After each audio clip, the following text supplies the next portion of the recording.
Ladies and gentlemen, welcome back once again to Indab Africa. This is Chris coming to you live from Central Pennsylvania on a special feature edition of Indab Africa, Chris Wyatt Africa, with my special guest, Ernst, the conscious Caracal. And here he is on this Saturday. How's the weather on that side? Chris, thank you very much for having me on. The weather here is absolutely perfect this side. Not a leaf is rustling over here in Pretoria. So I think that's one of the big blessings, is that even though it might be a bit chaotic in South Africa at the moment, the weather doesn't seem to care. Chaotic? What are you talking about? I heard things are perfectly fine. I mean, I've been listening to President Cyril Ramaphosa. The government has been out in front of everything. It's all hunky-dory. Thank goodness they predicted the curve and they took all the appropriate measures and made everything ready. And life is just wonderful. I mean, people's health is improving because people aren't smoking anymore and less people are drinking. So I've heard things are really lovely there in South Africa. What are you talking about? No, you're right, Chris. I kind of forgot the script. Narrative slipped my mind for a second, so thank you very much for reminding me and putting me back on track. There is definitely a new dawn in South Africa. But yeah, man, it's a very interesting country to live in, especially when a lot of people are talking about how the world is chaotic and everything around the world is unprecedented. And then some of the things happening in other countries, specifically happening in your own country, us South Africans, we look at that and we say, well, welcome to the party. What took you so long? There's some beers in the fridge. As long as they're not Casa Lager, I don't drink that stuff. If you've got a Windhoek Lager, then I'm okay. Man of culture. Well, there you go. So I remember when SAB was trying to block Windhoek from being sold in South Africa, they went to great lengths, and good news is they failed. I don't like it when companies try to limit options and choice when they try to push their competitors out of the marketplace by government means rather than by better products. But yeah, Windhoek, the only problem I have with Windhoek is that the bottles they were shipping to Botswana were thinner. They made the glass thinner, and you had to be careful. If you set them down too hard in the trolley or in your car, some of the bottles would smash. So it was always like this was like, oh, this is very special beer. You got to set it down gently. Anyway, well, listen, during this, we're going to talk some stuff about South Africa, but if you got some questions, you want to talk about the U.S., that's fine. We can do that today. If you got some questions about Cloud Cuckoo Land West, which is what we're becoming, be happy to talk about that. So listen, the thing is, I think it is important to look at the US even as a South African, because a lot of your politics kind of bleed over to us with a bit of a lag. Yeah, well, it's kind of like pop music. When I was in Europe in the 1980s, all the new wave stuff was out, and I'm like, this is cool music. And then about 6 months later, all these songs would hit the American charts. I'm like, yeah, we were listening to that in the club 6 months ago. What's going on here? You guys are late. Yeah. So you guys at AfroForum, you did a video recently, which was it's a really sad video, but it's really well done, very professional. And I was one of the first people to see it, courtesy that you sent me the link when it first went up. So thank you. I think I was one of the first couple hundred people that actually watched it. I was like, nobody's watched this, and I looked. It was released like 5 minutes before I got to it or something like that. So it was doing well, and then you guys put it or changed the URL or something like that. I went back to it. Is it still doing quite well, getting a lot of attention? Last time I checked, it was at 70,000 views. We had to re-upload it because some of the subtitles didn't translate properly. So we had to change that, but now it's up with a new version. So there's no conspiracy afoot.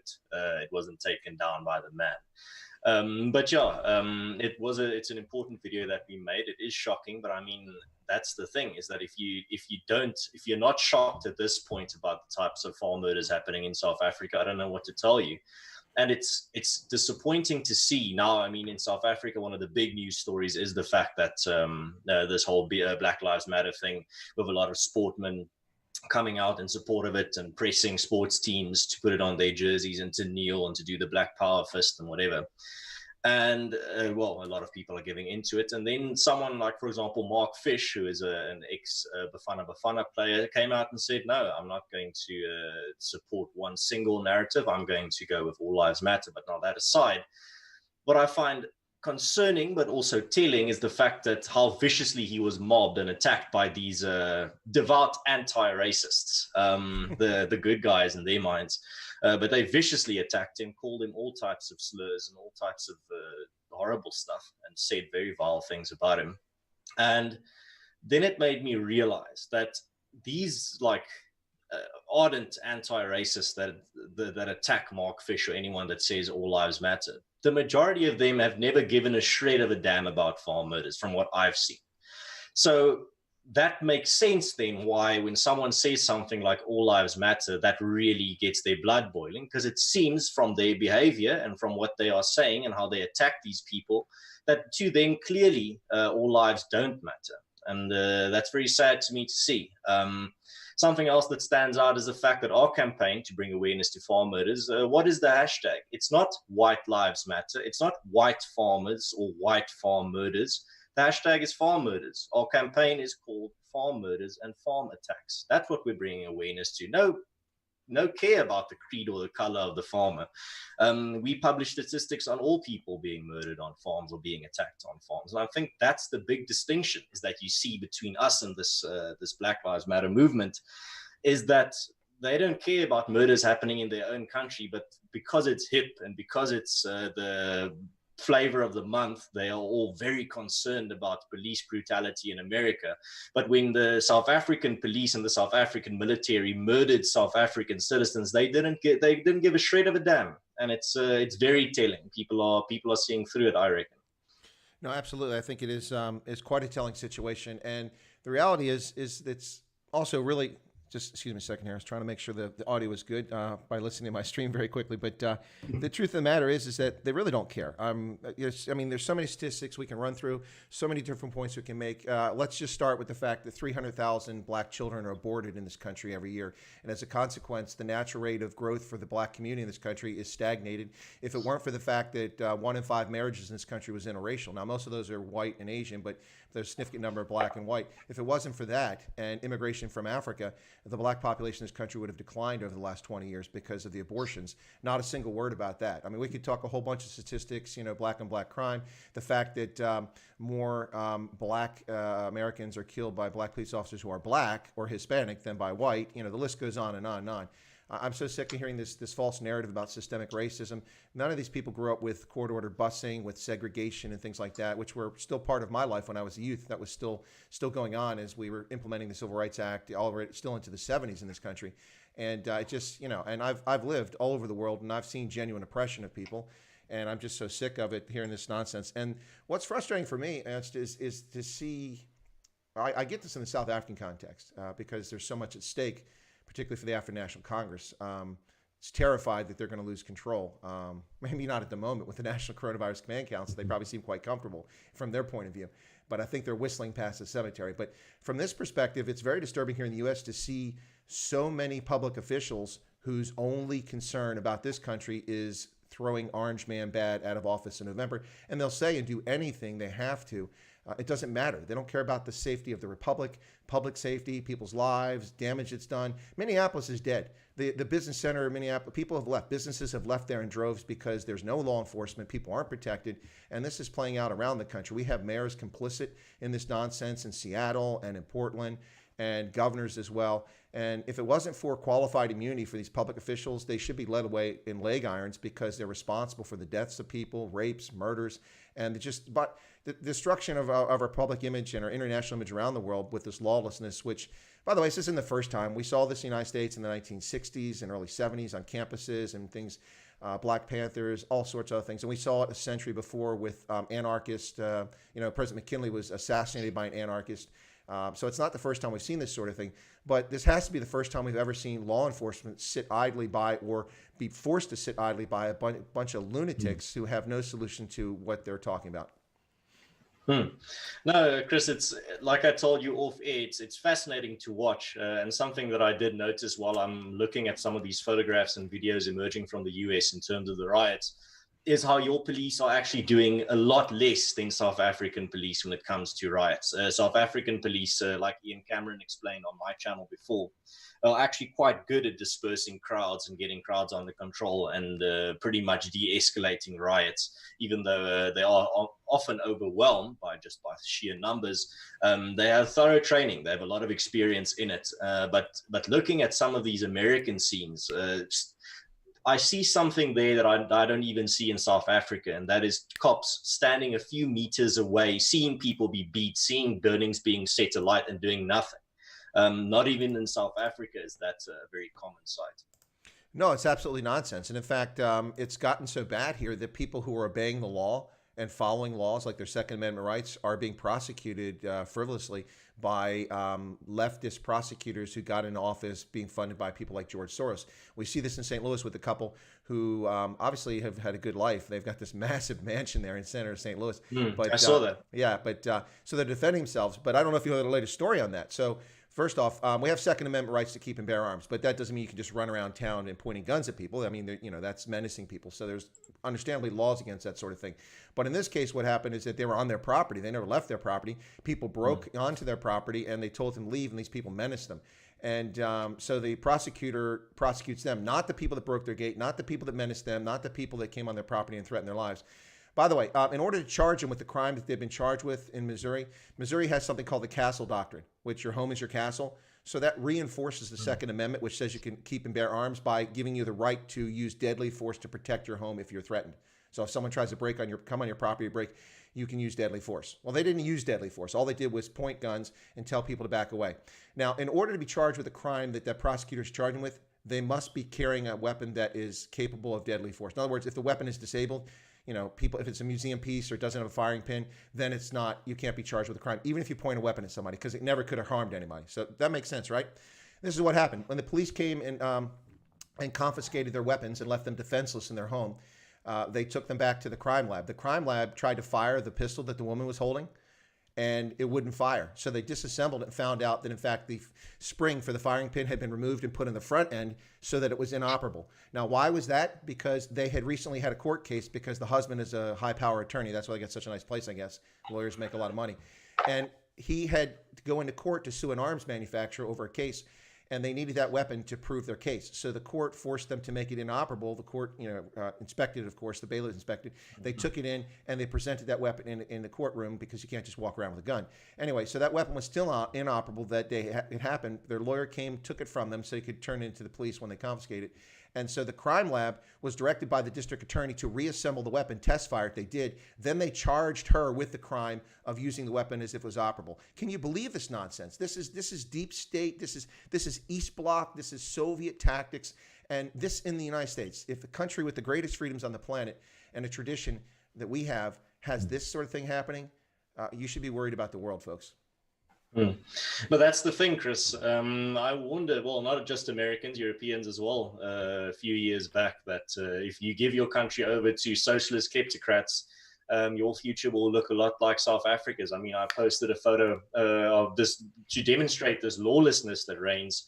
I posted a photo a few years ago of my house where I grew up, where we literally have a gate in the middle of the house that separates the bedrooms from the rest of the house. Now in South Africa, the crude slang word for that is a rape gate, where you pretty much have a gate with multiple locks separating the bedrooms where the family sleeps at night from the rest of the house. And I posted a picture of that on social media, and it went semi-viral because people couldn't believe it. And I'm like, well, this is not strange. This is not like my family took extra precautions. This is something that's very common in South Africa. And this is what happens when lawlessness reigns, when you give your country over to socialist kleptocrats. And I see it in a lot of countries where they're moving towards so the South Africa-fication of their country, and they don't even realize it. No, it's absolutely insane. There's a lot of folks in the chat here. Some folks I haven't seen in a while. Was it Carol? Is it Caracal says hello to you? Says hello to his good friend. No, that's Odin. Oh, that's Odin. Okay. Well, no wonder I haven't seen him in a long time. I almost forgot who Odin was. No, just kidding. Yeah, I really enjoyed your episode. You had him when you had him on. Really good chat. No, I thought that was awesome. I really enjoyed that too. It seems like such a long time ago now. It wasn't really that long ago. I mean, if this lockdown, it's just days go by. It's like seems like it's years ago. It's just absolutely crazy. But also there was a comment from where's it at? Robin said something here. I want to say very quickly here. Gosh, I'm sorry, I got off track there when I was listening to what you were saying. But yeah, no, this stuff is just absolutely out of control. Oh yeah, Brett Sessoms has mentioned that Black Lives Matter has now been embraced by Major League Baseball. And good on them. But guess what? I stopped watching Major League Baseball. I was very excited about the season starting. My abysmal team from Baltimore, the Orioles, were playing yesterday. And then the Major League Baseball allowed the league to let the teams put Black Lives Matter on the baseball mound prominently out there. And then the players can wear a patch supporting Black Lives Matter. and all this nonsense. The Boston Red Sox put it on the billboard, 250-foot billboard in the outfield. And I don't pay to watch that nonsense. If I want to watch that nonsense, I can just walk in the streets of Philadelphia and see that. And something else I find funny about the whole Black Lives Matter thing is that I don't have a problem with it if someone wants to bring attention to, for example, an issue like police brutality. I think that's fine. There's no problem with it. But then my problem is those same people, when I bring attention to farm murders, those same people do a 180 and they're like, no, all crime is the same. It's just normal crime. All crime needs to be brought awareness to. I'm like, you're the person that just 10 minutes ago said, Black Lives Matter is not about just black people. It's about equality. But then when AfriForum, for example, says the exact same thing about farm murders, then they forget that reasoning. And therefore, I don't have a problem, for example, if someone wants to do a campaign specifically aimed at bringing awareness to police brutality, whether that be a scourge or not. That's fine. You can do it, because I'd be a hypocrite if I say, no, that's not fine. You have to bring awareness to all types of brutality, because that's what I do when I bring awareness to farm murders, is I'm zeroing in on a very specific issue that affects the communities like the one that I grew up in. So my problem is not with Black Lives Matter, the idea. My problem is with the organization itself, where you see this. It's not just about police brutality. It's almost as if that's one of the least of their problems. Their biggest focus seems to be bringing about Marxism, defunding the police, pretty much blaming white people at every turn, and trying to dismantle every brick that the US is built on, every metaphorical brick. And that's where things get strange for me, because I've never seen there have been many farm murder protests in South Africa, but I've never seen a piece of property burned at one of those protests. I've never seen a statue toppled. I've never seen someone assaulted. I've never seen any report of someone burning public property at such an event. And it just shows that contrast. And Ernst actually wrote a very good piece on it. If you just search Ernst Black Lives Matter on Google, you'll find it. The title is On Black Lives Matter and Farm Murders, where he actually makes a really good point, where he says there's nothing wrong with saying that the murdering of black people by white people should stop, just as there's nothing wrong with saying that the murdering of farmers should stop. When one tries to argue this by considering figures, ratios, and statistics, the plea for prioritizing of farm murders is very watertight, whereas the BLM plea finds itself in troubled waters. Good news for the BLM movement is that their arguments are supported by the mainstream, despite the evidence proving the opposite. On the other hand, the demand for prioritization of farm murders is strongly supported by the numbers, while the mainstream attempts to downplay it as some or other devious agenda. So I think that's pretty much sums up exactly what I've been saying as well. Well, I don't watch Ernst anymore. I can't get in my channel, so I don't listen to him. No, I'm just kidding. I'm just kidding. But no, that's a good point. Thanks for that. Well, listen, there's a lot to unpack here, but I got a super chat. I want to mention that very quickly. It's a super chat from the Flying Boar. $5 Canadian, saying, what's going on in South Africa's plan for America? Yeah, I don't think there's any disputing that at this point. A lot of people want to deny that for years. But let me, before we get back to the South Africa topic, let me share this, two things. What Robin was saying is that she's also saw, not reporting the news, that police officers are also kneeling with Black Lives protesters matter.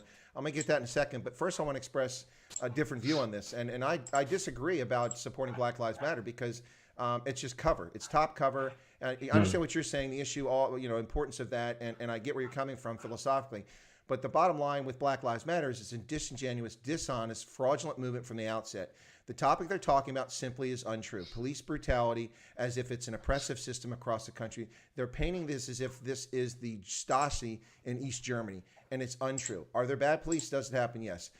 People die in law enforcement-related shootings to the tune of 500 to 1,000 per year, depending on the year. Usually it's around 500 or 600 per year. In a country of 330 million legal residents, 35 million criminals who are here illegally, so nearly 400 million people, we have less than 1,000 people shot dying, not shot. Those aren't all shot. Those are people who die in police custody every year. The majority of them are white. Not a surprise. 73% of this country is white. It was 89% in 1960, but it's 73%. So it's not surprising to see most people that die happen to be white. But when you look at statistics, the people who are more likely to be shot are not black in engagement with the police. In fact, a lot more police officers are injured in engagements with black Americans because they're reticent to shoot at them because they worry it's going to be racial, whether they're black, Asian, Hispanic, or white. So it's far more likely that white people will be shot by a police officer in an encounter with a law enforcement official. That's not talked about. The sheer numbers are higher. And it never a discussion about where this happens at. Virtually every one of these shootings with law enforcement with black Americans occurs in an urban center somewhere run by Democrats and leftists for decades with poor social conditions, rampant crime, places like Chicago, Boston, Philadelphia, D.C., New York. This is where they happen. You don't see black people in Mississippi, Brett, being rounded up or shot on the streets all over Mississippi. It just doesn't happen. And so it's very disingenuous. I have a real issue with that. But so that's it's the argument is dishonest. If you look at Black Lives Matter website, one of their arguments, their positions, their key positions is that they don't believe in the nuclear family. Well, that makes sense. It's 78% of African American children in this country are born out of wedlock. They're trying to endorse illegitimacy to undermine the nuclear family. And right there, you know they're not a legitimate movement. And that's what I got to say. I see if you will grant me the liberty to read from your chat, Mr. Wyatt.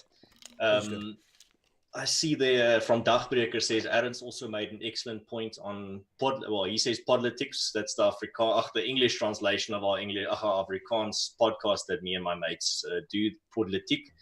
He says it feels like we want to protest peacefully and the police are making us out to be extremists. We should be aware from becoming extremists, although yes. So my point there was that for example, the people that want to bring awareness to farm murders, people that want to bring awareness to discrimination against minorities in South Africa, we're not doing it in a radical way. We're not going through illegal channels. We're not doing it in any propagandistic way. But at the same time, you have this very moderate approach and you're trying very hard to stay moderate. But then simultaneously, the politicians, the media, the commentariat, basically, that are loyal to the regime, all frame us as these extremists and these evil oaks and these far rights, whatever. And my worry there, and I made this prediction on the Politiek podcast, is that if these people, these opponents of AfriForum, for example, these opponents of Solidariteit, if they don't see that AfriForum is not a radical organization and they keep framing us as these radical groups, and if the problems in South Africa persist, if we don't, in the scenario where AfriForum and organizations like it fail to bring about any type of positive change for example, minorities, which I don't think will happen. I think we will. We already are bringing about a lot of positive change and making a lot of progress, getting communities organized, helping people to help themselves. But if we were to fail in that scenario, and all the problems that we try to fix persist, we will unfortunately be replaced by a more radical group or a more radical organization as people get more desperate. And then these people that are slandering AfriForum and Solidarity as radical and extremist will know what a real radical or extremist organization is, and they're not going to like it. But then nobody's going to care what they have to say because they've already cried wolf. So that was my big warning on that episode that Dagbreker is referencing, is that there is always this, if you look through history, always this risk of the people really trying to bring about change through restrained measures, failing in what they try to do and then being replaced by something radical. Even though I don't think AfriForum will fail, I think if you look at our track record, we're doing exactly what we need to do and bringing about a lot of positive change. But people still need to be very cautious. And this is more of a warning to the people that attack AfriForum than anyone else. No, I absolutely agree. That's the bottom line. So if, for instance, we go back and we look at Boko Haram in Nigeria, when Boko Haram started, they actually had legitimate grievances against the government.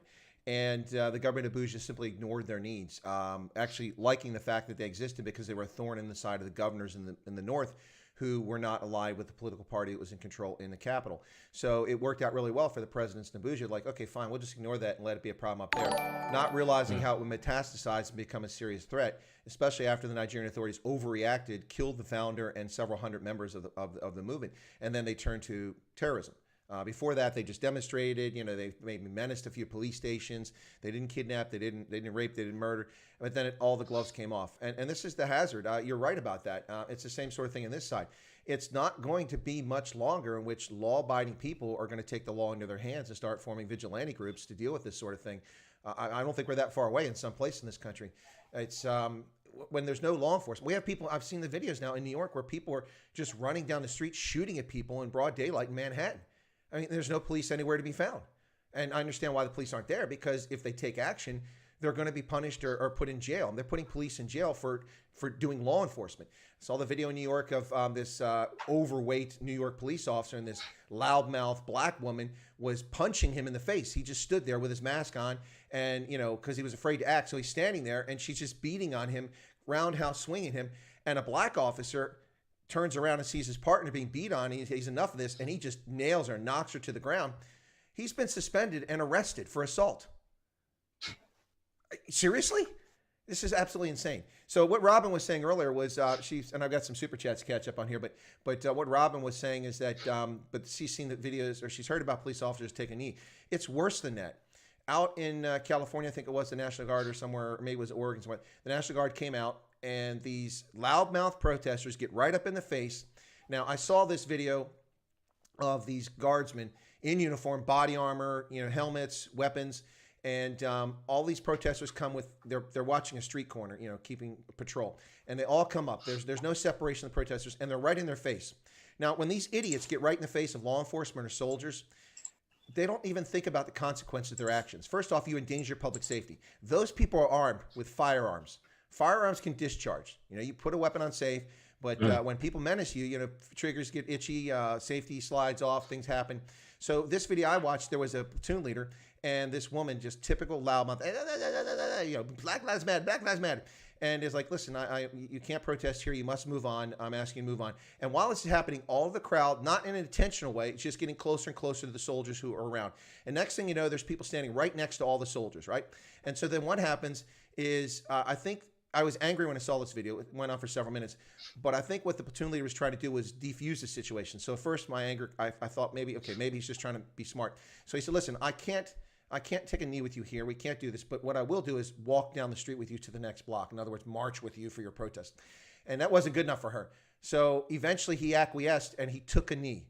A commissioned officer in the U.S. military takes a knee and pays fealty to a terrorist organization, a terrorist movement on the streets of America.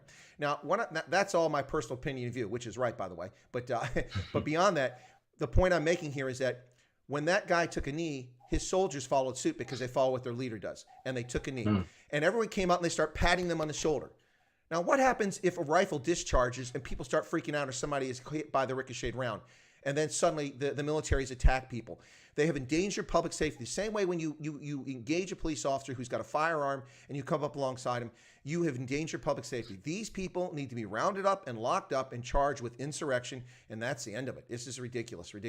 I'll let you get in there, and then I get to the super chats.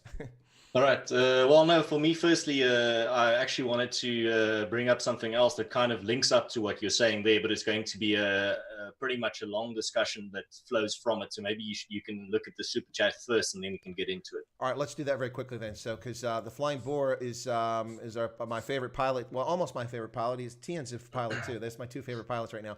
But he's done some more super chats here. So he said BLM and Antifa are like ANC and EFF goons. Well, to me, Antifa and BLM are like the brown shirts in Nazi Germany in the 1930s. They're thugs who go out and beat people up and damage and break shops down. And that's who they are to me. So thank you for that super chat. He gave another one saying AfriForum should meet with President Trump. They tried to meet with President Trump on a trip that Ernst and those guys took. I don't think they actually met with Trump, but they did meet with a couple of senators. I'll let Ernst address that in a moment. And then Flying Board gave another one, says China owns South Africa now. No wonder there are lots of farm murders. Yeah, but farm murders predate the China connection. They go back even into the 70s and 80s. not in the numbers, but we started seeing the number of farm murders pick up in the early 1990s before the new dispensation in 94 with the violence going on. And of course, if you're from Rhodesia, in Zimbabwe, you know this story because farmers on the border were the targets for brutal murders in the 60s and 70s, particularly in the late 70s, as the thugs from ZANU and their liberation armies were killing farmers. Brett gave a $4.99 super chat saying AfriForum raises awareness of China buying up Africa. This is bad. What are they doing in the ANC? Wait a second. AfriForum raises awareness of China buying up Africa. This is bad. What are they doing? And is the ANC complicit with China? I'll let Ernst address whether they're talking about China. If AfriForum talks about China, I'm not familiar with that. But yes, the ANC is complicit with Beijing. They're in tight. I mean, all you have to know is that when the Dalai Lama, one of the coolest people on the world, a peace-loving person, tries to come to South Africa for a conference on he's not welcome. Yeah, he's not welcome. He's denied a visa twice. He tried to come for Desmond Tutu's 80th birthday, denied a visa for a birthday party. And he tried to come for a, was it human rights or something like that conference, and he was denied. And he was only denied not because he's a criminal, not because it's a threat to public safety in South Africa, but because he is a threat to the Chinese communists who illegally occupy his country, for which he is the lawful leader of that country, even though he's never claimed it. And then the Flying Board gave another one. President Trump needs to send carriers near Cape Town and Durban to put the ANC on notice. Well, we have had a carrier around Cape Town, not Durban. We had a port call a couple of years ago, but that's not going to put the ANC on notice. They don't care about that. Anyway, all right, back to you, Ernst. So I'll first respond to some of these, and then I'll get into the story that I wanted to bring up. So Brett Susson's super chat where he talks about China buying up Africa. Yes, we actually we released a report on China and Africa where we did a report on all the Chinese activities in Africa and what's going on. And Ernst turned that report into a video series on his channel. So if you search Ernst China, you'll find the video series. So it's very good. I'd highly recommend it. And then Flying Bird's super chat that says Trump needs to send carriers near Cape Town and Durban. I don't even think that's as much that is needed. I mean, just look at, for example, what happened when Donald Trump tweeted about South Africa. I mean, firstly, the South African media went into absolute foaming at the mouth. Our house is on fire meltdown. Yep. And then they fabricated this. Well, technically they didn't fabricate. They lied by omission. So what they did was they created this story where they talked to two farmers I think it was in the Western Cape. And the one farmer said Trump doesn't know what he's talking about. And the other farmer said Trump can go to hell. What was the headline? South African farmers, plural, tell Donald Trump to go to hell. But so technically they're not lying. Two farmers is plural, but very, very dubious. But anyway, they ran interference for the South African government. When Cyril Ramaphosa went to the I think it was the UN summit in the United States, and he denied that farm murders were happening. The very next day, News 24 ran an editorial by their deputy editor that said what the president really meant, telling people that it wasn't that bad. At the beginning of the lockdown, the head editor at News 24 wrote an editorial after Ramaphosa's first speech saying the president was majestic. Now we need to follow.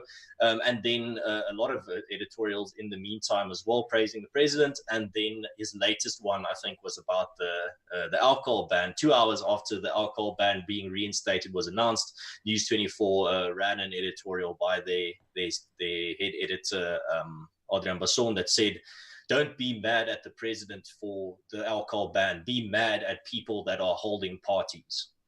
So yeah, you pretty much have I call it media capture. It's from the same type of thinking that got you state capture, but it's pretty much just the South African media becoming bootlickers for the regime. But a lot of people are realizing it. But anyway, so a very long-winded answer for Flying Boo there. So basically, just to get to my central point, you don't need to have carriers off the coast of Cape Town. You just need one or two tweets or statements from high-profile people in the US. You don't even need it from Donald Trump, just someone with some clout, someone with some influence. You can see how the ANC also began sweating when Secretary Pompeo talked about EWC. That's all you need. And I would encourage, if any influential United States people want to really get some diplomacy going, you don't need to do hard diplomacy. You don't need to flaunt some or flex some military might to really get the ANC sweating. All you need to do is write one tweet where you kind of scold them on a public platform globally, and they just shrink. They don't know what to do, because for at least, let's say, 15 years, or let's make it a little bit less, for the first decade of, let's be conservative with it, for the first decade after 1994, they were the absolute darlings of the world. Not one word of criticism from anyone. And then later it became so obvious that they were failing that they started getting some criticism. But they're just not used to it. They are used to being just coddled and praised and being loaded for being these absolute just paragons of freedom and virtue. So if they get just a little bit of hint of a public scolding, of being like humiliated, like, for example, a child being scolded by his parent in the supermarket for throwing a tantrum, they don't know what to do. So that's all you need to really get them to light a fire under them, to really get them sweating. It's just it's criticism, valid, strong, stern criticism, not hyperbole, from a respected or influential figure in the world. That's all that's needed. No, I agree that thin skin is definitely is a good description for virtually everyone serving the African National Congress. I mean, the days of people who had a bit thicker skin than actually were competent at what they're doing, like Trevor Manuel, are long gone. That's no longer with the ANC now. This is like watching high school class. These politicians, their little egos are so fragile, and they can't back up anything they say and do with facts. It's really disturbing. Yeah, no, you're right. It doesn't take Trump. But you're certainly not helped by our ambassador in Pretoria, there, Ambassador Lana Marks. She's out of her element there, out of her depth. She should go back to selling outrageously priced handbags, to be honest. But the other thing, unless you wanted to talk about something else, Chris, the other thing I wanted to bring up was our letter we wrote to UNISA, the University of South Africa, which is our online university, or not AfriForum's online university, South Africa's online university, because one of their lecturers posted something very vile on social media about a UCT lecture. I don't know if you saw it. I didn't see that, but I'm familiar with UNISA. No. I nearly went to UNISA. I nearly went there resident. I applied and nearly went there to study. Instead, I went back to the States and completed my degree. But I was going to do that. That would have been in the late 80s. So, but yeah, I don't know what that's about. Tell me about it. But anyway, so what happened was we were informed by an anonymous source that he posted this on social media, but the source didn't want to reveal the identity because they're afraid of retaliation. But anyway, this what's his name, Muhammad Zakaria Ashmal, who is a lecturer at UNISA and a PhD student at UCT, posted on social media. I'm not going to read it because it's quite vile, and I don't think your readers will appreciate it.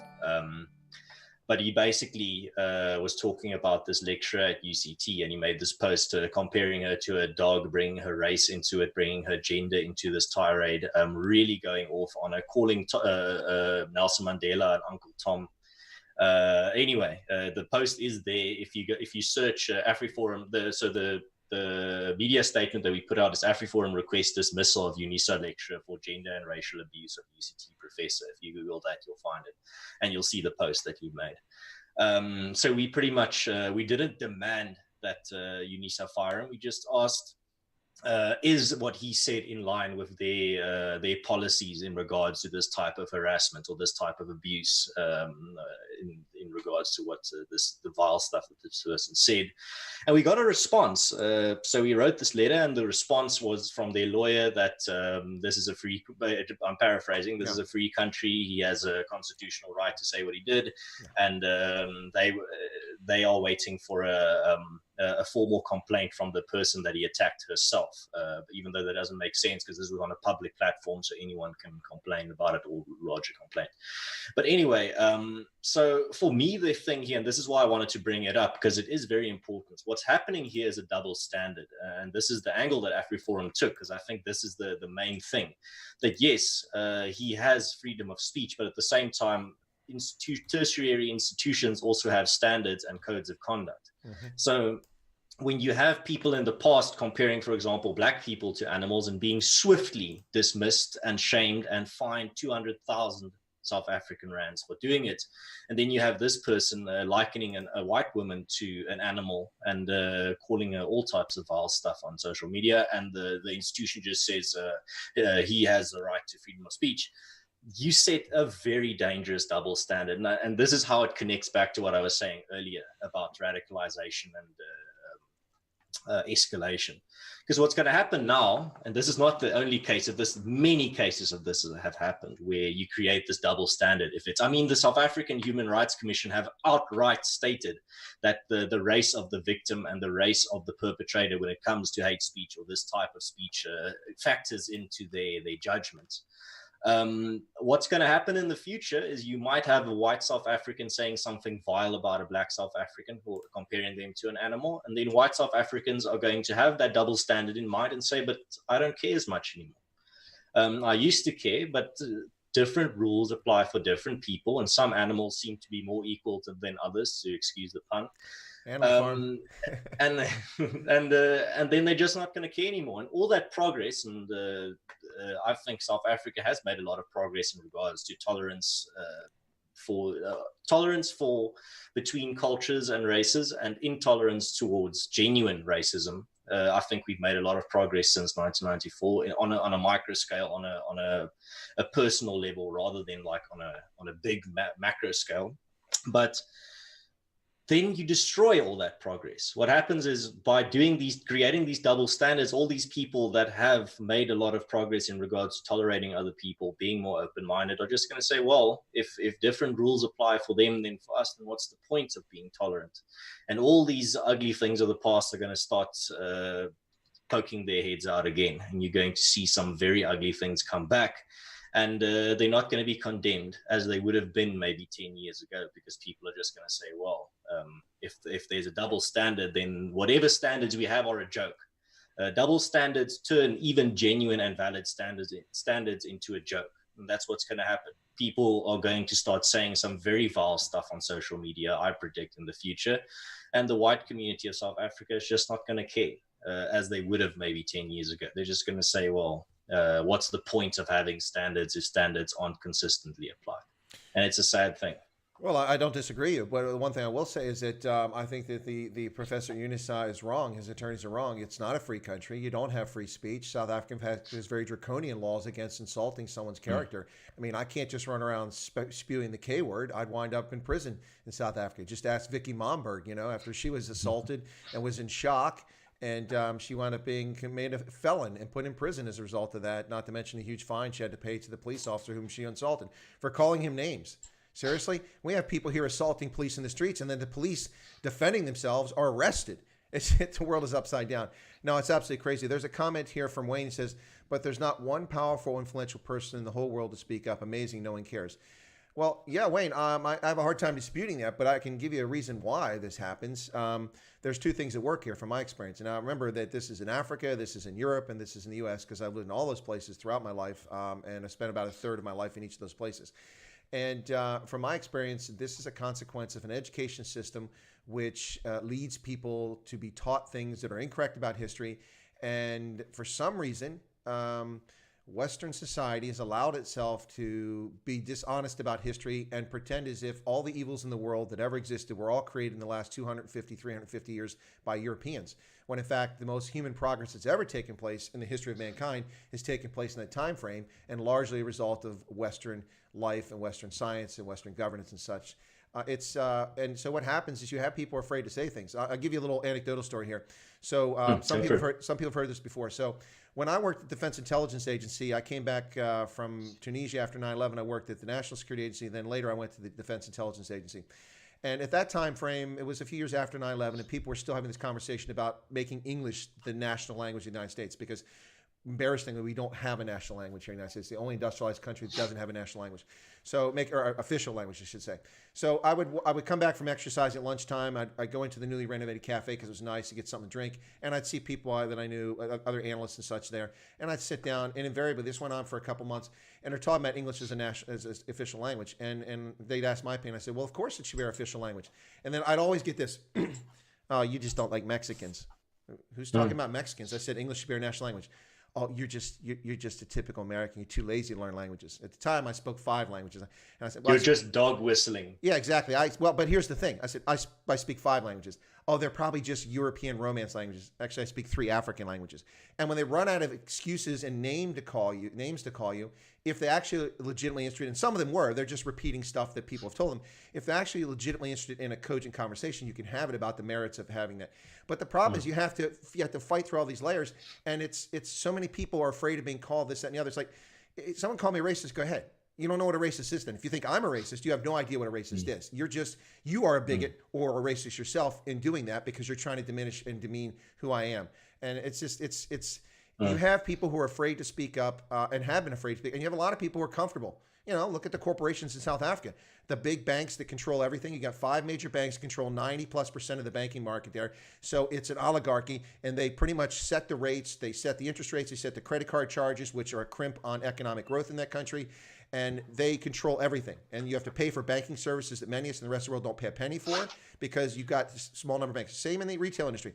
I know you go to Sandton, or you go to the Waterfalls Mall up there in Pretoria, and you think, wow, look, not Waterfalls, that's Rustenburg, but Menlyn. You go to these malls and you think, look at all these stores, Foschini and Edgar's and this and that. No, folks, they're all owned by a handful of holding companies. It's not like there's 1,000 retail brands in South Africa. It's like there's about 5 or 6. And most people don't realize that. Those people are very comfortable with the dispensation that they've informally Same worked with out. The restaurant chains. Exactly. They're all owned by just a handful of companies. And what happens is that they're very comfortable with the dispensation they've informally gotten with the government. The government lets them get along and do what they're doing. They reap their profits, and they sit back comfortable. And the rest of South Africans suffer as governance declines. And they don't say anything because they're still profiting from it. And that's part of the problem. No, exactly. I think there hasn't been as a spineless reaction to lockdown draconianism then from corporate South Africa. But even not just corporate South Africa. I mean, something that I got into yesterday on my Twitter because it really got me angry was the DA's, the Democratic Alliance, the official opposition's reaction to the draconian laws by the ANC. This is a golden opportunity for the official opposition in South Africa to really say, no, stuff this, to here and not any further. We are not going to comply with your draconian laws, and we're going to challenge you thoroughly and not going to cower in fear anymore, kneel in front of you. But no, what does the DA do?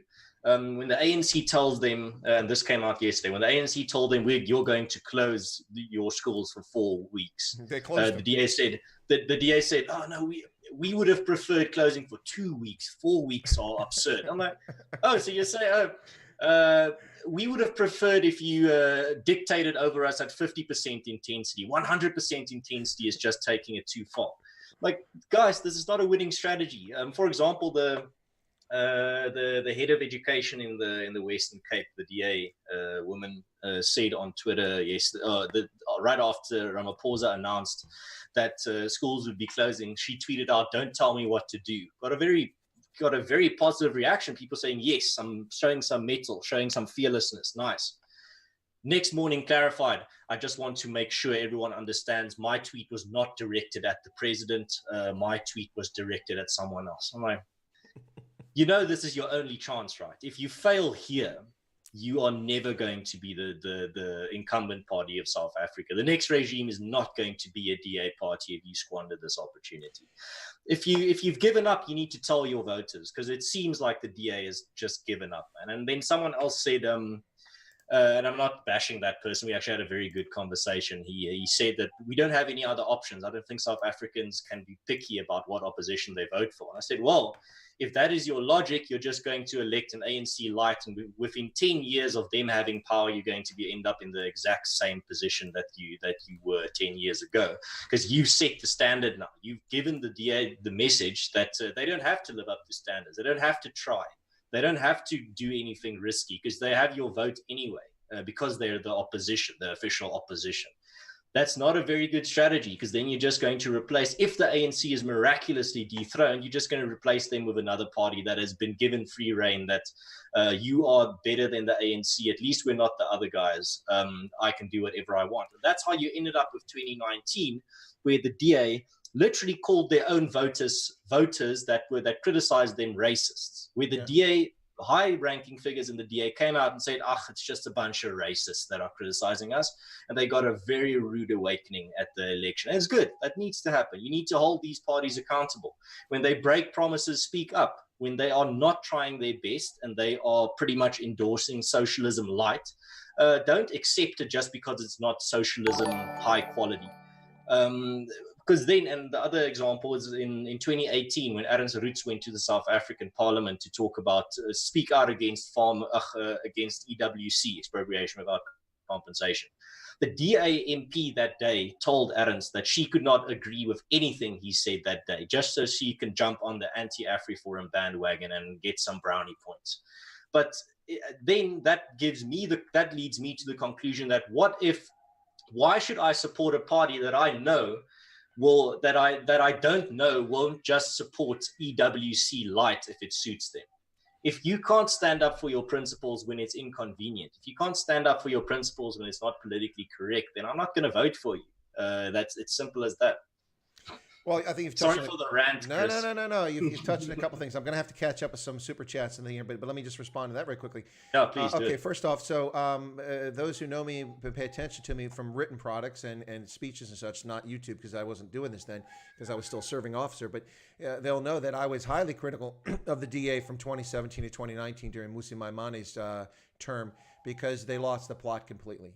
They were just trying to be the ANC, but we're nicer ANC. And it was disastrous. And it shows in the 2019 election results, they got a rebuke. But the reality here, ladies and gentlemen, is that if you do not unseat the ANC, assuming the 2021 elections happen, which they should, but we never know with the ANC, but if the 2021 municipal elections happen and the ANC is not unseated from Cape Town, where they're already out, Nelson Mandela Bay, Tshwane, and Johannesburg, if that doesn't happen, then South Africa is over, ladies and gentlemen. It's over. It's not going to change. I'm sorry. I'm telling you, that's reality.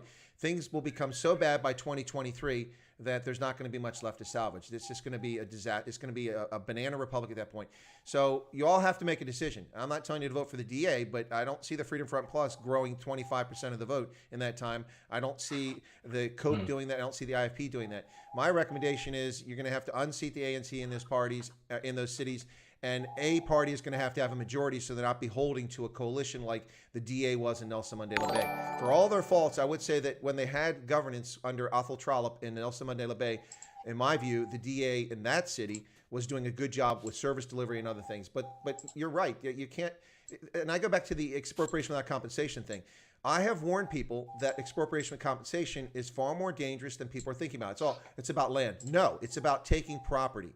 And that's what the current clause in the Constitution... It's about abolishing property rights. That's right. The current clause in the Constitution, Section 25 of the South African Constitution, allows the government to take any property in the public interest as long as it's compensated. We have a similar thing here called eminent domain, and that gets abused on this side as well. But the reality is this. If the with compensation is removed, it will be all property, which means your bank assets can be seized, your motor vehicles can be seized, your jewelry can be seized. And here's the thing. No, that won't happen. Oh, it will happen. And here's the thing. And it doesn't matter if it's the DA, it doesn't matter if it's the ANC or it's the DA that runs South Africa in 15 years. If that's part of your constitution, anytime you speak out against the government of the day, you'll be threatened. You'll be cowed. They'll take your assets. They'll put you in poverty. They'll use that against you. That law will be used to impoverish and to silence political dissent. That's what it's all about. Yes, they want to raid the piggy bank now and make everybody poor and live off your wealth.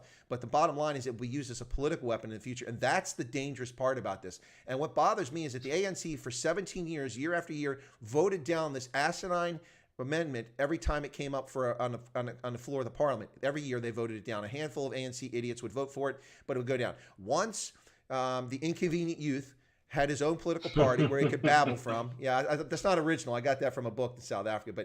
But once the inconvenient youth had his own... That's very good. It's great. It's a South African book.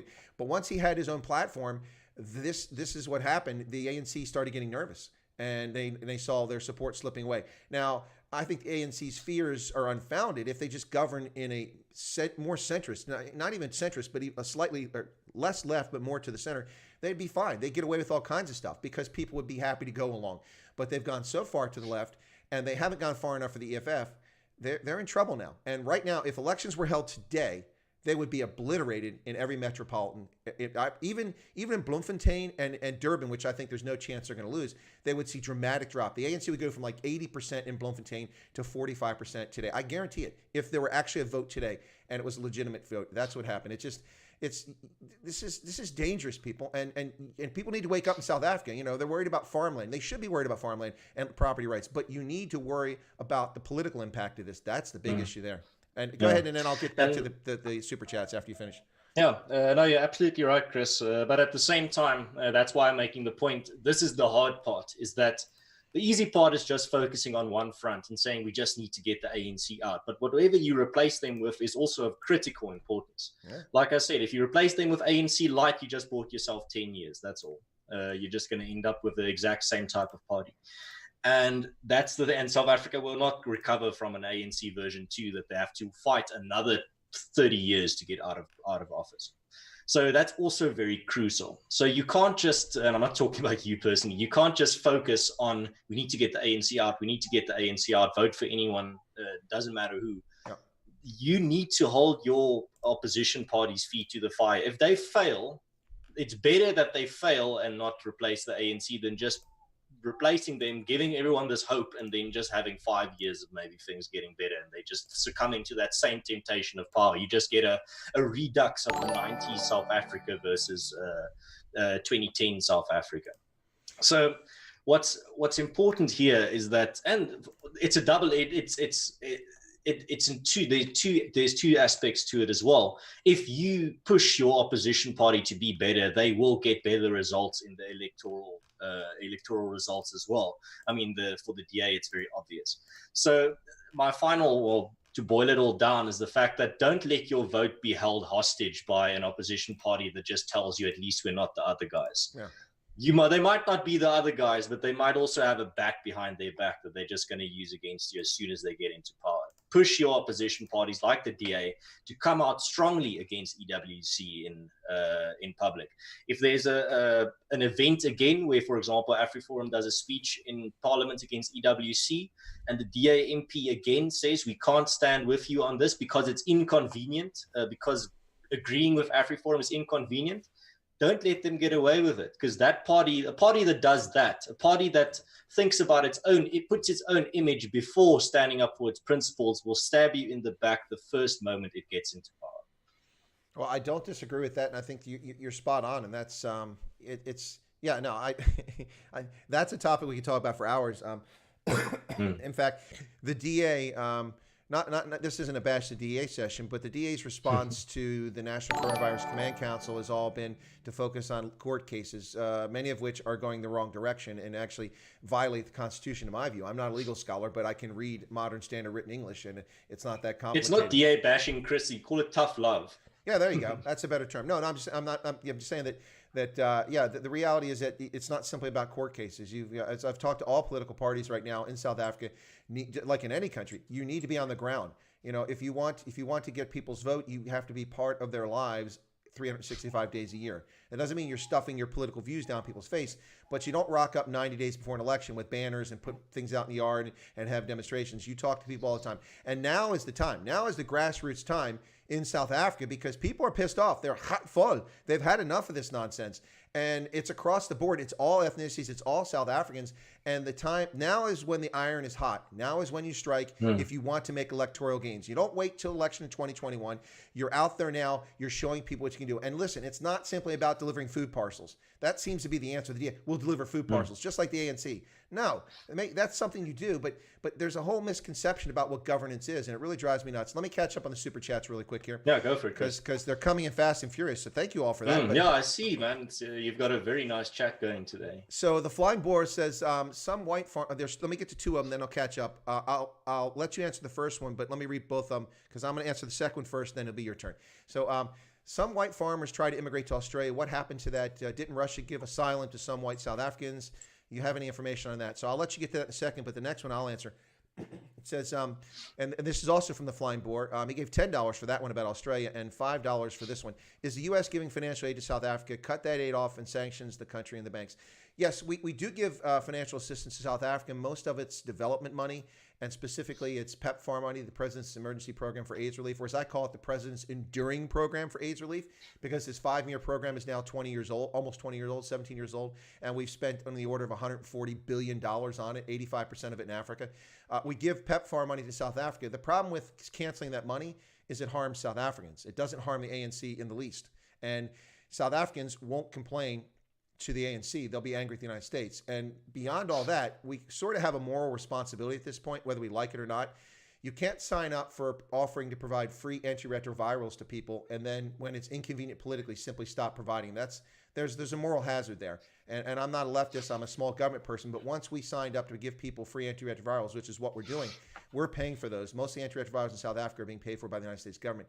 Once we did that, withdrawing that to me is morally bankrupt. You can't provide that for people and then they don't have the means to pay for it and just withdraw it because you've given them a death sentence, and that's not legitimate. So there's other financial assistance we do for South Africa, but it's not much, it's not economic. So anyway, so yeah, it's a problem cutting the aid back. There are some things that can be cut back, but there's more tangible things that can be done in South Africa. For instance, right now, South Africa can be suspended for the Africa Growth and Opportunity Act, which will cost South Africa about $4 billion a year in trade unless they want to pay tariffs, because they benefit immensely from it. BMW parts are made in Port Elizabeth, Eastern Cape, and they're shipped to the United States duty-free.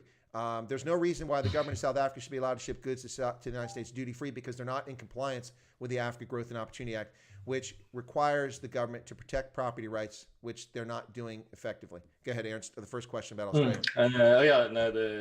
So the question about I think it was Australia and Russia giving asylum to farmers.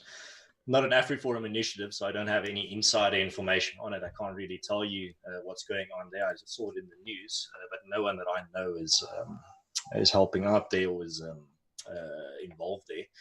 But I can give some of my thoughts on the idea itself.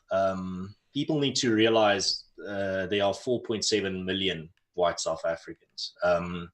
It's great if these countries want to take in a few thousand, if they want to give a way out for people that want to. That's excellent. I'm not going to bash that.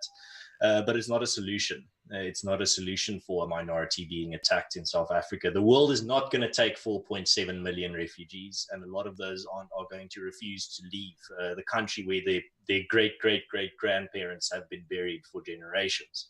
I mean, myself, I'm a 9th generation from 1688. So for me, the solution is not to think that countries that give asylum are going to take all these people. It's impossible. It would be an exodus of people akin to some of the biggest refugee crises you've seen in the past few decades. So the solution is not, the ultimate solution is not to give refugee status to people, but rather to push the ANC to be better, or to push the ANC out of power, or to push them, to put them under pressure, and or to support organizations like AfriForum that are helping people state-proof their communities. My ultimate solution for South Africa is people state-proofing their communities to a point where they don't need the government anymore, where the government can still exist and keep drudging forward through the mud as they want. But what people need to get to a point where their lives are so state-proof that no matter what the government does, it doesn't really affect them. So that's the ultimate solution for me. And for me, I'm not leaving. My future is here. My family's always been here, and I'm going to be here as long as it's possible for me. As long as I can help people in South Africa, I'll be here. I mean, if everyone just leaves that can, they leave everyone that can't behind, which is at this point with the weak rand at everyone's economic position, the majority of white South Africans can't leave. So who's going to help out those oaks? Are you just going to abandon them and leave them here on their own to suffer? I would not be able to live with it. I wouldn't be able to live in luxury or to live in comfort in some other Western country and watch my own people being oppressed or suffering back home. So that's why God put me on this path to work for AfriForum and work with the Solidarity Movement to fight this in South Africa and to commit my future to here. But if anyone wants to immigrate, that's their personal choice. I'm not going to bash them for it or guilt them for it.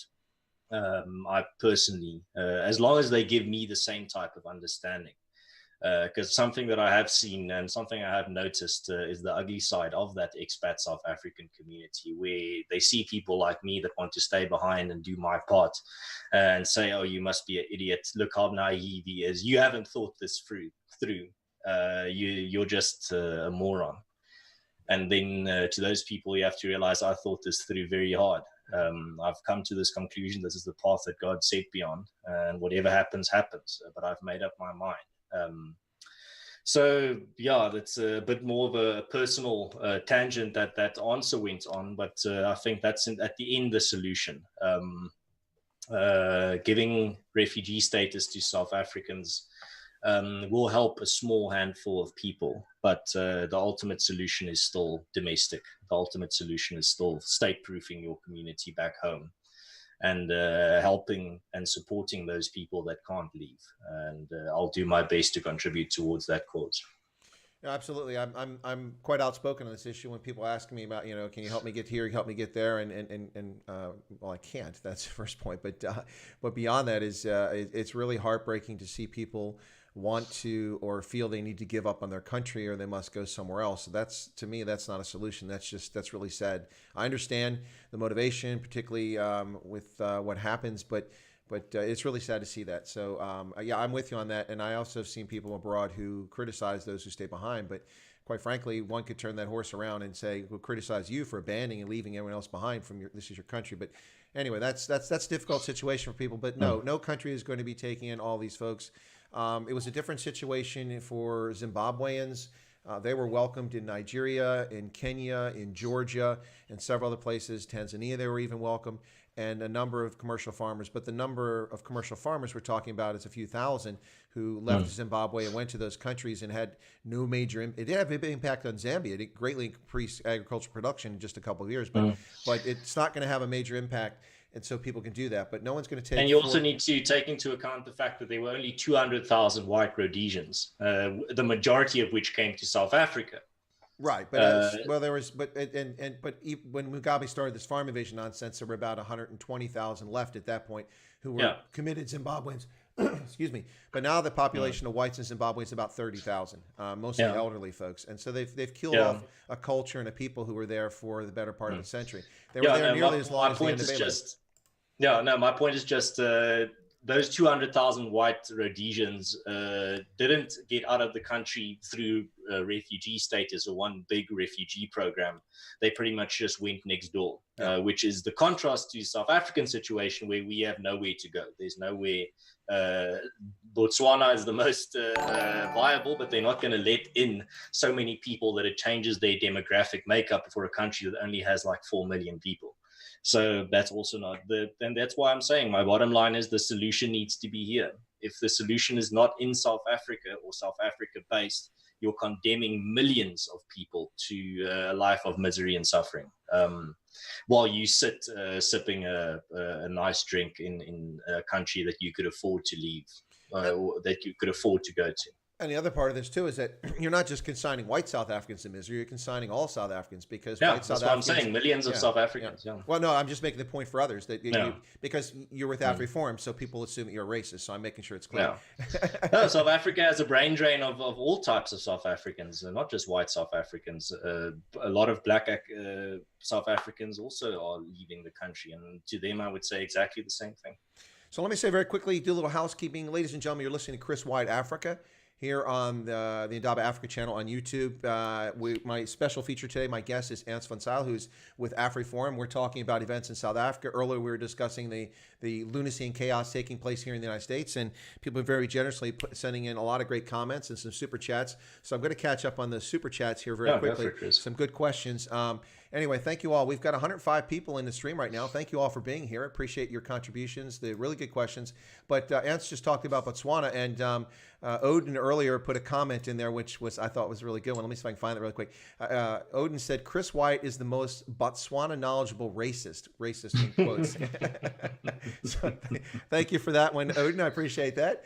But there was a lot of people. The reason that came up is a lot of people were talking about Botswana as an alternative, but you've hit the nail on the head. Botswana is 2.2 million people, and and that includes 200,000 illegal Zimbabweans. So there are already a little bit of xenophobia about the Zimbabweans who are all black who are there. There's almost, well, there's some white Zimbabweans there, but mostly black Zimbabweans. There's a little bit of tension about that and has been for decades. Can you imagine 100,000 South Africans flooding into the country, 200,000 flooding in? That would have a significant impact. So that's no. If you have 100,000 South Africans of all creeds and colors moving there, you would completely disrupt that cultural homogeneity that you have in Botswana. That contributes a lot to their stability, seeing as they have a lot of agreement in terms of where the general population want to take the country and what type of values and goals they prioritize, which is an inevitable result of culture. Absolutely. And one point to make about this too, and not to insult South Africans, and this doesn't apply to all South Africans, but I think if you're honest about the situation, when I say this, you won't take offense, South Africans. But people's hangups about race and their issues about race in South Africa across the spectrum, that's nonsense, doesn't exist almost at all in Botswana. People don't give a flip about that. People get along. And some people, intentionally or otherwise, will come to Botswana with their views about race, and I don't think that Botswana want that sort of nonsense becoming part of their culture. In my experience with South Africans who had certain racial views of all stripes, white, black, whom I've known in Botswana up there for business, if they start talking about issues in their country, the Botswana, sec, we don't want to hear about that. That's not something we care about. Just piss off. We don't want to hear about that. So that's another issue to consider too. But so it's a place where a few South Africans can go and do well, but it's not the answer. You got to fix domestically. So let me catch up with the super chat again. The Flying Boar gave a $5 super chat, said sports is going down in South Africa because of a quota system in the country. Yeah, quota system's a problem, and I was a huge outspoken critic of SARU, the South African Rugby Union, when Alistair Coetzee was the coach, and it appeared they were headed down that path where 50% of players had to be picked based on their skin color. Rossi Erasmus came in, was able to negate that in the short term, and he picked a great team, but he didn't pick the best talent for the Springboks. And I don't really care if he picked the best talent. He picked a great team because they won the cup. But anyway, so I'll just leave that at that. The next one was Flying Board gave a $5 super chat. PW Botha was right. South Africa is being handed over to the ANC Red Crocodiles. Okay. Paulie, who's a fireman, Paulie7 says, Paulie7 Fire, said, excellent discussion. Thank you so much for that, Paulie. Some other folks have said the same thing. There's Teresa Smuts saying China versus America. Surely the truth is stranger than that. The Flying Boar give another super chat. South Africa had the strongest military in Africa with nuclear weapons. They defunded the military and police, and look what happened to the country. Yeah, SAPS is chronically underfunded, and it's got a lot of leadership discipline issues. And there was one more. Hang on. There it was. The Flying Board gave a super chat. It says, is South African Airways bankrupt or what? I heard they're the only hiring black pilots. If it's true, then I won't be flying that Airways. There was a few years ago, about 3 years ago, in which that was the case. They were called out, and there was a court case. They had to back off of it. But South African Airways is bankrupt, and it has lost money since 2011. Was the last year it turned a profit, and that's questionable because they don't release their books properly. It is an airline that is currently in business rescue, a euphemism for bankruptcy proceedings. And they've just had an agreement with the creditors, which will allow them to come out of bankruptcy. But South African Airlines, which before this had 39 aircraft, employed 5,700 employees at the airline, 10,200 people in the entire group, which included the catering services and other things. So 5,000 people at the airline, 39 aircraft, will have less than a dozen aircraft. They were supposed to have 20. Now it's going to be less than a dozen, probably 9 aircraft. They will only fly 3 routes domestically in South Africa. So how can it be a national carrier, a country the size of South Africa with all those major metropolitan areas and only having 3 domestic routes? Meanwhile, the other company that can do the most to help with domestic travel is Com Air. They're also in business rescue, but that was a business move. But they are actually in genuine trouble now because of the length of this lockdown. So South African Airways is bankrupt. It's a disaster. And it's going to rise like a phoenix, and it's going to crash like a freaking lead weight when it comes back out because it's not going to make any money. So they've just turned over half their fleet. They've returned half their fleet, sitting in a boneyard in Spain, or returned to the people whom they leased it from. So they're in real trouble. And the Flying Boar had another one. During apartheid, did blacks have free college or what? People did have access to college. The Fort Hare was a college, among others. No, I mean, you have to ask the question, how did Nelson Mandela get his law degree? Exactly. Yeah, that's people act as if that didn't happen. There were black South Africans who went to university. UNISA had black South Africans that went there. I know because I was going to go there as a student. And Flying Boar says, what's your guest have to say about Sia Khaleesi's Black Lives Matter comments and how it's going? I guess she already talked about it. Yeah, we sort of talked about that. Yeah, well, you and I talked before we went on air. Did we actually talk on air No, about it? at the beginning of the show, I gave my views on, and I read quotes from Ernst article. Oh, that's right. Yeah, that's right. Yeah. I didn't speak about it, but I my view on it is I'm concerned that this is just window dressing and it's just a business sellout sort of thing. It's unfortunate. For me, the issue with Sia Khaleesi is that for 18 months as the captain of the Springboks under Rossi's tenure, he sang the praises of the Springboks, of South African rugby, of Rossi, of his teammates. The unity. Of the unity, the Ubuntu, all of this togetherness and how it's great and this is a wonderful organization, it's transformed. And then he comes out and supports Black Lives Matter, a radical, Marxist, anti-governance group that's set up to terrorize people and to diminish people and is not looking for equality. Black Lives Matter, ladies and gentlemen, make no mistake, they don't want equality, they want supremacy. That's what they want. And so he comes out in support of that, and he just lost all. So does that mean everything he said for the last 18 months was just BS? It was all window dressing? He was just saying, he was pantomiming for the cameras? So we'll that's never know. We're going to have to climb into his head to know that. Well, perhaps we should talk to his wife or children and ask their thoughts. Anyway, so as Paul Dufton said, South African Airways is a vanity project. Yeah, that's what I call it. It's an ego. It's what it is. It is a vanity project. It's a prestige project. That's the ANC is stuck in the era of the big state in which governments ran airlines, and it didn't work. There's only a handful of government-run airlines, like in the Emirates and places like that, where they have endless, vast wealth, and they leave the airlines alone, and they've managed. So they got all the seed money to build the airline. The tens of billions that people need to start an airline was all given to them by the state, and then they were hiring competent business people, and they ran it, and they make money, even though they're state-owned. The other one in Africa that's state-owned that does well is Ethiopian. But Ethiopian Airlines is not managed by the government. It's a state-owned enterprise, but it is run as a private enterprise. The government has no intrusion.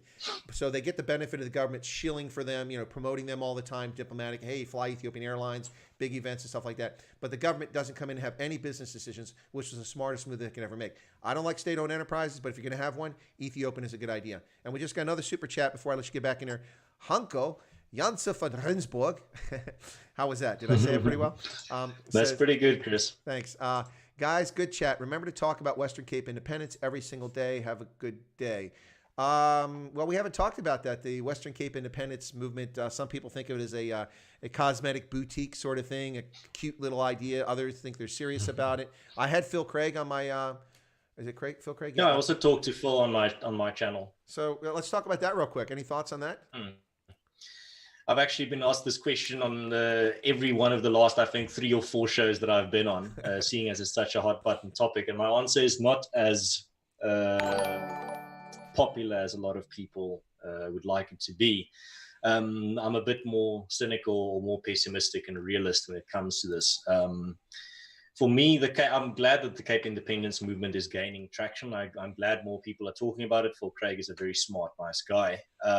But at the same time, and I know it, I always have to put the footnote there. I know it costs money, but I want to see more real world action.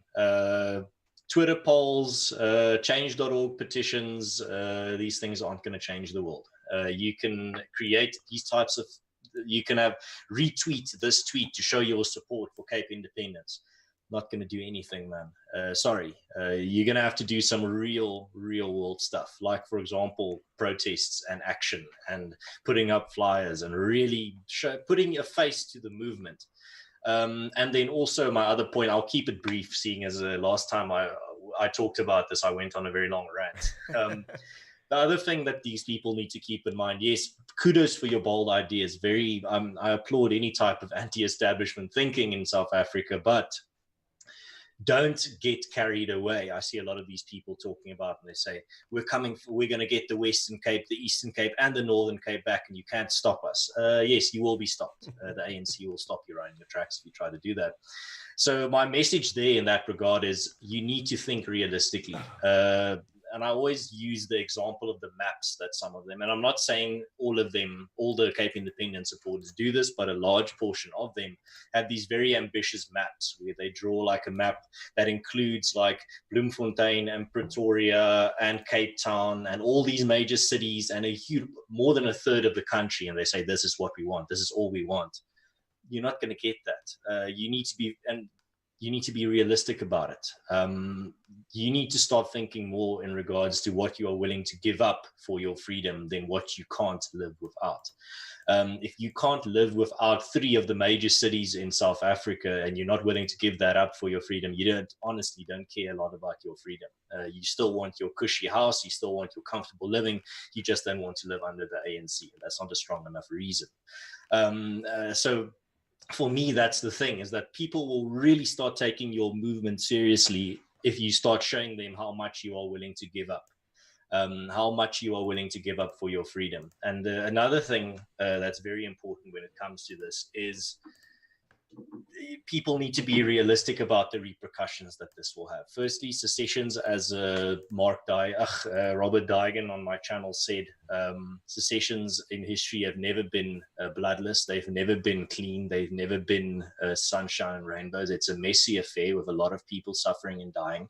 That's always what happens with a secessionist movement, and these people need to be ready for it. And secondly, what my point was when I was asked about it previously also, is that these people that are spearheading this Cape independence movement in whatever form it takes, I know there's a lot of organizations that are not necessarily connected or share a leadership. You need to be very realistic about the fact that the ANC will make your lives a living hell. And I don't like telling people this. I know it's very pessimistic. It's not what they want to hear, but they need to know this. They need to know that they are trying to take away power from the ANC. And when you try to take away power from the ANC will be ruthless to you. Don't rely on the goodwill of the ANC. This is why I strongly disagreed with Phil when I talked to him, was that he openly said that his movement is relying on the ANC's support for democratic values. And I can't say I can't be farther from his sentiment in regards that if you try to take away power from the contemporary ANC, they will come after you. They will try and make your life as horrible and as miserable as possible. Not that I say that's what needs to happen, or that's what I'm endorsing it, or trying to scare these people from pursuing their movement. I just want them to know. They need to know this. I've seen it throughout any type of action that tries to take away power from the ANC. They always respond in the same manner. And you should not be as naive as to think that they will not try this on your movement as soon as you start gaining support. I'm going to keep a very close eye on this movement. I think it's excellent. I really like listening to some of the big thinkers in that movement. I've met with Jack Miller, for example, of the Cape Party personally. Very interesting, smart guy. But yeah, my final condensed thought for these people will have to be that you're going to have to be realistic about what this will bring forth and what the implications will be for your life. This is not going to be easy. It's going to be very hard. And if you're not willing, and this is my central point, if you're not willing to bear that burden, if you're not willing to brave that absolute storm that will be unleashed on you, then you're not going to achieve success. But if you are, and I'll end on a positive note, if you are willing to endure that, if you're willing to make that sacrifice, if you are willing to really bite the bullet for freedom, then you might succeed and you might achieve something great. And I'll watch your movement very curiously. Well, it has gotten a lot of attention, and I've also followed it. And as I said, I had Phil on the channel. I was one of the early folks that interviewed him. It was great to have him on. But the two problems I have with this, you've just addressed one of them, is that this isn't going to be bloodless. And I'm not talking about people being killed in the streets. I'm talking about it's not going to be painless if it actually were to happen. That's the first thing. Second thing, because the threat of the devolution of the entire country is what's at stake here. And people have to remember that. So that's an important consideration to keep in mind. Not even to mention the fact that they just found natural gas and reserves off the coast of the Western Cape. And you can have that as a parting gift. Just have this natural resource that will give us the type of wealth to keep our regime going for the next 50 years. Yeah, well, I mean, there you go. So if it had been a better deal, if it had been like Botswana and they discovered the diamonds and oil 4 months after independence, but discovering it before independence, that's another reason not to go. But that's the first thing. It's not going to be painless and bloodless, but it's also, and this is a problem I have with it, and I shared this with Phil. I said, and Phil wasn't callous, but he kind of couched it in these terms like, well, this is our problem. We're the Western Cape. We're talking about the Western Cape. But what about the retaliation for coloreds and whites who live throughout the rest of South Africa? they are going to become targets of the ANC, even if it's successful, and their life is likely going to be miserable in retaliation for the betrayal or the departure of the Western Cape if it ever happens. And then also the question of what about the millions of people living in the Western Cape that don't support your movement? Do you just tell them, do you just deport them from your new country? These are the hard questions that they're going to have very real and frank answers for. No, absolutely. So let me get some comments, and a few more super chats came in there very quickly. So let me get some of the comments.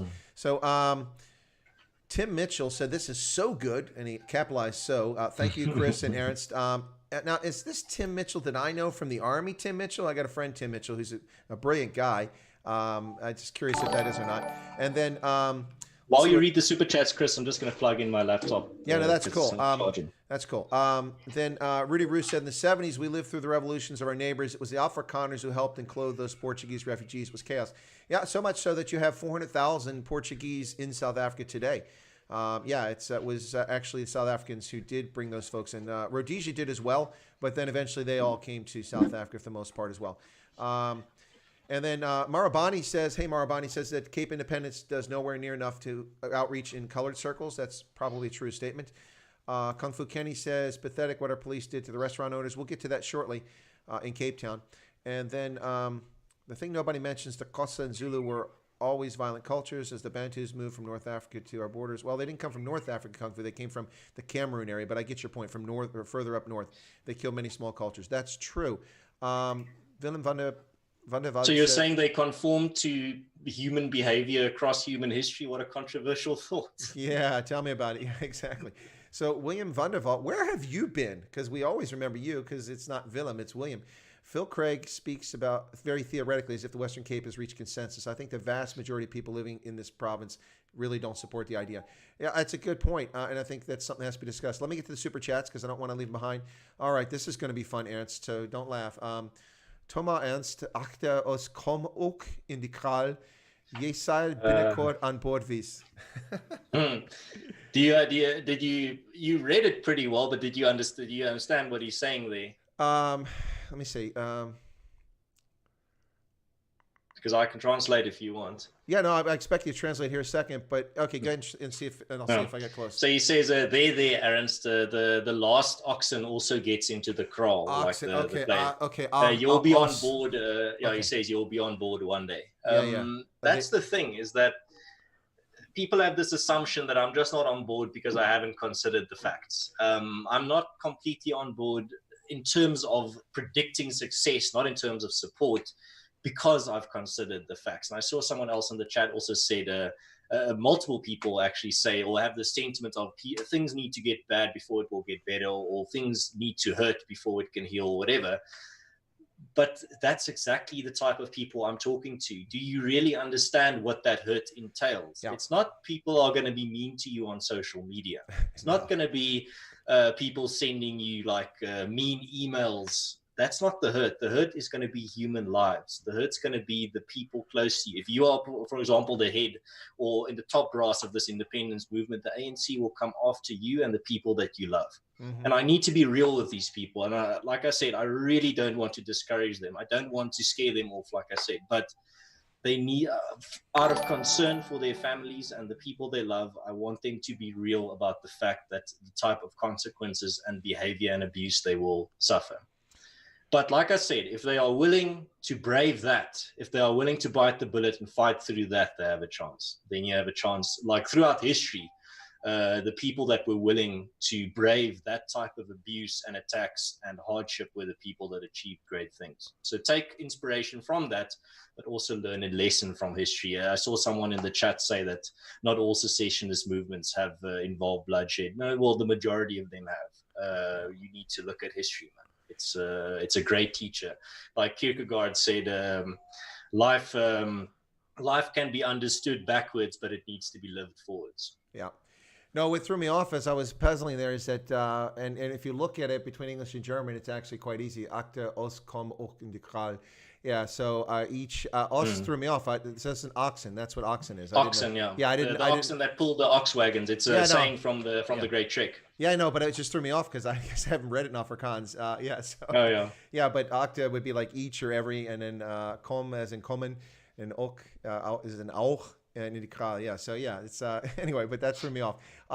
Yeah, no. Listen, this I'm not trying to scare people, but I mean, assassinations, shootings, people in your driveway, threats, intimidations, assets disappearing.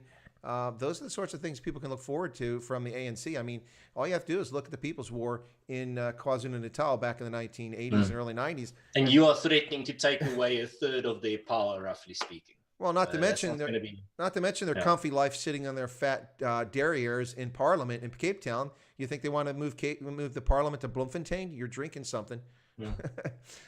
Yeah. So yeah, I think that's the bottom line. I think you agree largely with my sentiment, Chris. Is that I just want people to comprehend the type of thing that they are, the type of mission that they are embarking on. Yep. I think they are focusing too much on the cake that they're chasing or the goal that they're chasing and not looking at the path towards it.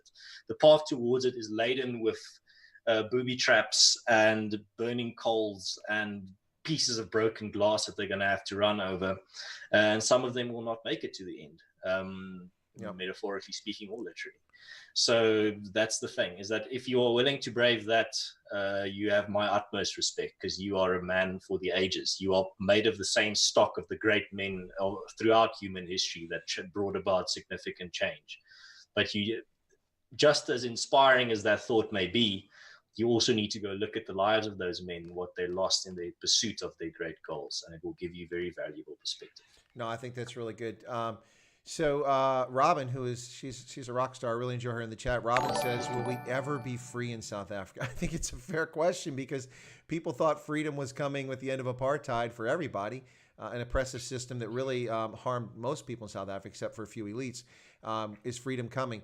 Well, it's been exchanged for what you've got now. And I wouldn't call this freedom in South Africa. You got a lot of real challenges there.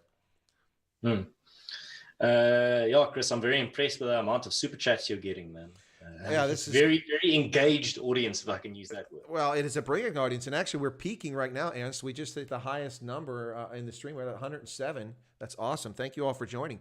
Really appreciate it. For those tuning in just now, you're listening to Chris Wyatt Africa on the Adaba Africa channel with my special feature guest today, Ernst van Zyl, who's with AfriForum, and we've been covering the gamut, a whole lot of topics on South Africa, on the U.S., even bringing in the historical migrations, the Bantu, and also Rhodesia and Portuguese Africa. It's been quite an interesting conversation. But the flying boards, just give a few more chats. Let me cover that very quickly. Where can I buy an old South African flag? It's a beautiful one. I suspect you could probably get it from my cousin. Do a little pitch for my cousin. CRW flags. Look it up on Google. CRW flags. Charlie? I personally find the old South African flag very ugly. It's got the Union Jack on it. Yeah, no, I think it was a compromise, and a lot of people love it, but I never thought it was a particularly attractive flag. Lesotho has a bit more beautiful flag, but if somebody wants to buy it, Botswana also has a nice flag, nice and minimalist. Yeah, no, Botswana flag is beautiful. It's black, blue, and white. It's quite lovely, and the colors make sense what they represent. And it stands out on the continent really with those colors. Oh, it really does. It's not the typical green or black or red or yellow. Exactly. No, it's quite amazing. And then Flying Boar asked about Kleinfontein and Oranje, those places. What are they? You want to talk about them, Ernst? Can you talk about them quickly? Yeah, sure. I can give you a little bit of an overview. So Oranje I know very well, seeing as one of my good friends is the mayor.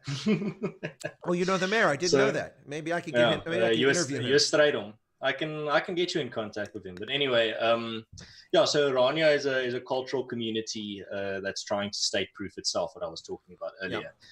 Where it's not, as people misconstrue it, as only whites, as they stated regularly. If you assimilate to their culture and their religion, you are welcome to live there. I could live there. But I mean, the brewery in the town is run by a German, but he exemplifies the mentality that you need to live in Oranje. So he moved there, and within a year, he could speak fluent Afrikaans. Mm-hmm. He committed himself to it. But anyway, Kleinfontein I don't know a lot about. I know it's also a cultural community, or it could even be an all-white community, like with a racial determinant for who lives there. I don't know. I haven't read up on it very much. I've heard about it, but it's not somewhere I've been, or I don't know anyone from there, so I can't speak on their behalf or tell you how it works or how you live there. But Oranje I know very well. I've been there quite a few times, know a lot of people there. One of my mates from high school actually lives there now. So yeah, that's the future, man. And it kind of links back to the whole secession thing very well, because the Urania mentality is something very specific. It's not, we want Pretoria, give us Pretoria, that's all we want. It's, all we want is the most objectively horrible piece of land imaginable, mathematically proven the worst piece of land in South Africa in the middle of the desert. That's all we want. Give us that, but we'll have our freedom. That's the right type of mentality. That's how you succeed. That's how you get your freedom. Not by telling the ANC, give us a third of your power base and a third of your land mass, and then we'll be happy. That's all we want. By telling the ANC, I value my freedom so much that I'll take a piece of dirt in the middle of the desert that nobody wants, mathematically, quantum mechanically proven, objectively the worst piece of land in South Africa. And I'll take that over living under your regime or not having my freedom. That's how you get it, by taking that mentality of thinking about everything that you are willing to give up until the last thing you have left is only your freedom. And that's the last thing you're not willing to give up. So that's the type of thing that I think a lot of these secessionist movements or independence movements can take a lot of inspiration from, a little bit of a mind shift change. Yeah, no, it's a similar situation to the Church of Jesus Christ of Latter-day Saints, or the Mormons, who, because they're suffering lots of persecution, which they're being murdered in the streets of when was this? In the 19th century. The Mormons were being murdered in Nauvoo. A big massacre of Mormons took place in Illinois. And so they picked up and they moved out to what became Utah, because nobody wanted it. It's beautiful, but it seemed quite desolate. And the Great Salt Lake is out there. Obviously, you're not going to use that water for irrigation because it's salt water.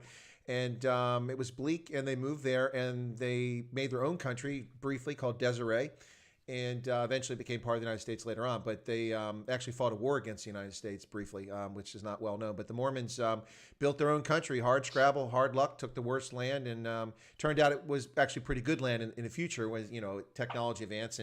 And Utah is in many respects a paradise. It's a beautiful place to go to right now, but people love it. Let me get another super chat in here, Ernst. The Flying Boar says, Namibia was part of South Africa, then why did it get independent? Let me hang on a second. Namibia was part of South Africa, then why did it get independence, and was Zimbabwe part of South Africa? Namibia was German Southwest Africa, Deutsche Südwestafrika, and at the end of the First World War, after South African Expeditionary Force was sent there under Commonwealth rule, they defeated the German Schutztruppe, colonial troops in Namibia, in 1915, and then took over the colony after a few firefights.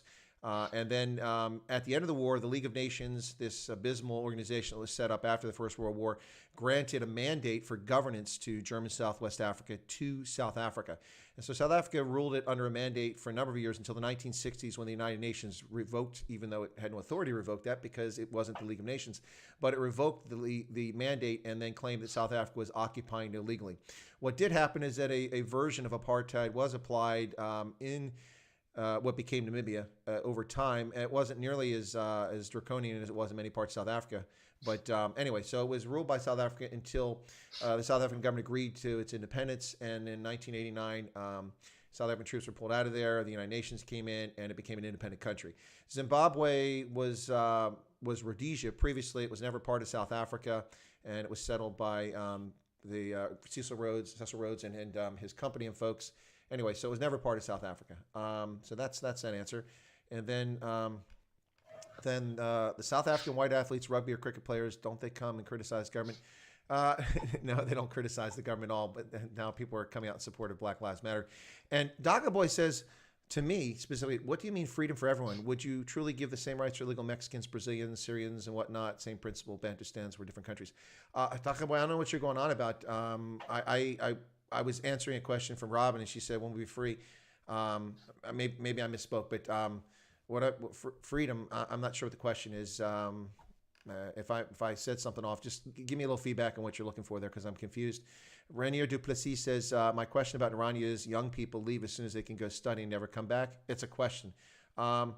Is that true? I don't think it is. The population's been No, growing. The no, youth the population. population is growing. I mean, US Stradom, the current mayor of the town, is an example of someone that went away to study and came back. The majority of people come back, seeing as Orania is this very unique place where they can be themselves, where children of 5 years old, 6 years old can walk home at night without any issue. When I visited there the first time, I remember when I was very young, my father actually told me he'll give me 50 Rand if I should point out a house with burglar bars on it. And he kept his 50 Rand. And then also we were the last time I was there, we were driving at night and we were driving to the lodge where we were staying. And we just see these two girls walking next to the road in pitch blackness with like a little torch. They must have been 8 or 9 years old. And we're like, can we help you guys? Are you in trouble? Like, no, we're just walking home. Have a good night. And we drive on. Not to turn this into a conversation about Orania, but a question along those lines. Am I mistaken or am I correct in my understanding that when they started this in the late 1980s, they bought it and set it up as a corporation? So the town is actually a corporation. It's basically like a piece of privately owned land. It's not a country. It's not a it's private land, and they can choose who lives there. And if you buy a house there, you kind of buy a stake in that property. Yeah, and that's, I think, a real key to a success, because and what you actually see is what I've seen historically over the years is that you see a lot of people in South Africa who run their mouth about it being a separatist or, a racist, this, that, and the other, and then they actually go and visit it, and they're like, oh no, not at all. No. In fact, Orania, as I understand, has been helping a group of, I may be mistaken, I think it's Basotho people who want to do a similar sort of thing in the Free State. I think that's the case. They're helping Tswana communities, Xhosa communities, and Basotho communities that want to state-proof their communities and do the same. Also funny when people say, when I say, you could, when a black South African on Twitter says, but I could never visit there. I'm like, you can. When I was there the second or third time, I was sitting in a restaurant and there was a black family, tourists that were visiting, and they were sitting right there next to us on their table, and they were treated just as fairly as anyone else.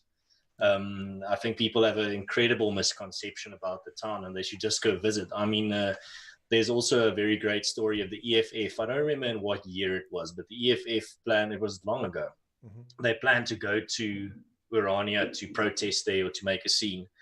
And when they got there, the mayor and everyone that's in charge invited them in for tea. And they just went inside, had tea, offered them Cook Sisters, talked for 3 hours about how biased and terrible the South African media is, and they left.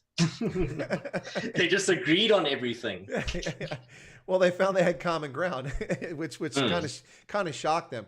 No, but I think one of the problems with all this stuff is that people make assumptions, and they're not informed assumptions about people. They just assume because of what they look like or who they are. Now, some of that's normal. I had this conversation yesterday with someone, and I said, look, that's a reason we survive as a species, right? I mean, that saber-toothed cat is probably not something I want to approach because he looks dangerous.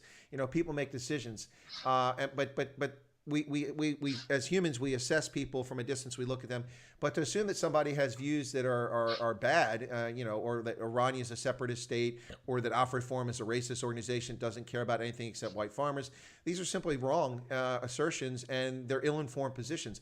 Or the current position of the president of South Africa, and I'll paraphrase, it's the nature of white people to be racist, and that's why we have domestic abuse. I mean, 4.8 million people are racist because of his views. I think that maybe he's looking in the mirror at himself when he's saying those views. But a couple comments coming back. Dr. Boy explained what he was getting. I said, what I meant is that apartheid South Africa was one country with different small countries inside it, and to give freedom implies that they were citizens of said country. Without getting the whole conversation about the legality or the international recognition of the Bantustans, I'll accept your point that South Africa is a country comprised of multiple nations of people. I'll go along with that. So I understand what coming. And then Corvid 68 says, does Orania have international protection from EWC? No, it doesn't. It's not a sovereign state. It's simply a property organized as a town inside of South Africa, which complies with South African law, correct? Yeah, it doesn't have any jurisdiction of its own or legislation of its own. They still pay taxes to the ANC government. Yeah, exactly. No, and that's a misconception too. And I think that was an EWC or not EWC, an EFF misconception. They thought these guys had like broke away on their own. They're doing their own thing and they're racist. They don't let anybody be there. No, the bottom line with that is that you just, as you said, you have to accept the norms. I mean, that's kind of what we used to expect in this country. You come here, we expect that you comply with the laws and the norms and the mores and values of this country and accept it, which usually meant you came here, you followed our laws, you could practice your religion, whatever it was. You learned English. It wasn't mandatory, but if you wanted to get by and don't have social stigma, you learned English. But these days now it's cool not to learn English and to pontificate about what a horrible country is. When you come from a country where they slice the clitoris off of little girls and where they make people wear gowns in 100-degree temperature. Anyway. No, and it's also very revealing when these politicians say the first place we're going to expropriate is Urania. And then you ask yourself the question, why? Why is the first place they're going to expropriate this piece of land that's worth nothing compared to other pieces of land? Why is their focus this piece of desert? Why is that what they want? I think that reveals a lot behind their motivations and their hatred and the absolute just contempt they have for Urania and for Afrikaners. There's a definite problem of anti-Afrikaner prejudice and hatred in South Africa, where people just want to see Urania destroyed, or where they pretend, they say like, no, but it excludes people. Like, if you have sleepless nights because you can't go visit a tiny town in the desert in the Northern Cape, then there's something wrong with you. Absolutely. Well, the problem is the bottom line is you can't broker dissent. Not that that's actually dissent, but in their eyes, it's dissent from their model, and that's the problem, and that's what's happening here in this country right now, when people are being attacked on social media, people being attacked in the streets because they won't go along with the narrative, the false narrative about police brutality and the false narrative about, one group has superiority over the others, instead of saying everyone's equal. Let me do this, Ernst. We could do this all day, and I'm really enjoying this, but we've actually been going for an hour and 45 minutes. I don't want to keep you all day. Well, time flew, Chris. Yeah, so I think why don't we close it at 2 hours? Is that okay? Can we go about 15 minutes? Yeah, that's perfect. Yeah, and what I want to do is I want to, because people got super chats coming, I want to make sure we get super chats and get some more comments in, but just give people a heads up so that they're not trying to super chat as we go off the air. So anyway, but let me, so we got a couple more super chats here. Well, let me... hang on a second. Oh, I misread that. So the Flying Boar said, Idi Amin expelled lots of Indians from Uganda. What was that all about? Well, it was racism and bigotry. But what it really was all about was taking the wealth of the Indians and stealing it by destroying their lives and their livelihoods. And it was disastrous. I lived in Uganda, and not then, obviously, but I lived in it more recently, and I've seen the aftermath of that. And Uganda's economy is still devastated by what they did to Indians in the 1970s. It was utterly inhumane. It violated all norms of international conventions. It was wrong. But it was actually a benefit for the places like the United Kingdom and Kenya, which is where most of those folks went, even some went to South Africa. Most went to Kenya and United Kingdom, and they benefited because this was a merchant class. This was an educated elite who came, and while they were robbed of all the resources, possessions, and they started destitute in the other places, they had human capital. They had the human capital, and they were able to rebuild most of them. Fascinating story about, and some of them done quite well in the United Kingdom. Lesotho, a landlocked country. Why is it not part of South Africa? That's because a number of reasons. But the Basotho people, when the Trek Boers came through, and they went between the Tswana speakers and the Basotho, who are cousins. They were literally right next to each other, but they kind of got separated by the Ndebele swimming through there and the Mfakane coming out of the Zulu situation. So these people were kind of separated. It was kind of open space. The Trek Boers came up through the 1830s, 1840s. But they came up and on the borders of where the Setswana were and where the Basotho were. Some of the Basotho peoples allied with the Trek Boers to fight against the Ndebele. They were allies, and they helped defeat them. And then they got their lands back, some of their lands and their cattle, when the Ndebele under Mzilikazi were defeated and went up to Zimbabwe today. But the Basotho people... Also, you can't really invade at that time Lesotho because it's just surrounded by mountains. If you try, they just roll huge boulders the size of a bus. Well, that's right. Well, that's where I was going. So what happened is when Shweshwe, the king, they kept pulling back. There were battles between Trek Boers and Basotho, and they pulled back as they lost ground, as they were not as heavily armed. They later became heavily armed, but they weren't as heavily armed initially. They pulled back into the mountains, and in their mountain redoubts, they were able to fend off the Trek boers who were coming. And a lot of Trek boers like, well, I didn't come here to take over mountain land. I want to grow things. I want to raise cattle. So they moved on, and the Basuts were able to maintain their independence. And eventually they asked for protectorate status, like the discourse in Botswana, which was Bechuanaland. They asked for a protectorate status, and they got it. And so that's why they survived as an independent country. And there you go. So. I see there's a question for me there in the chat. Get You Online, Lynn says, Ernst, please can AfriForum help us protest peacefully? You don't need help to protest peacefully, Lynn. You can go protest. And if the government unlawfully locks you up or you are abused by the police, then you can come to AfriForum and we'll grant you assistance.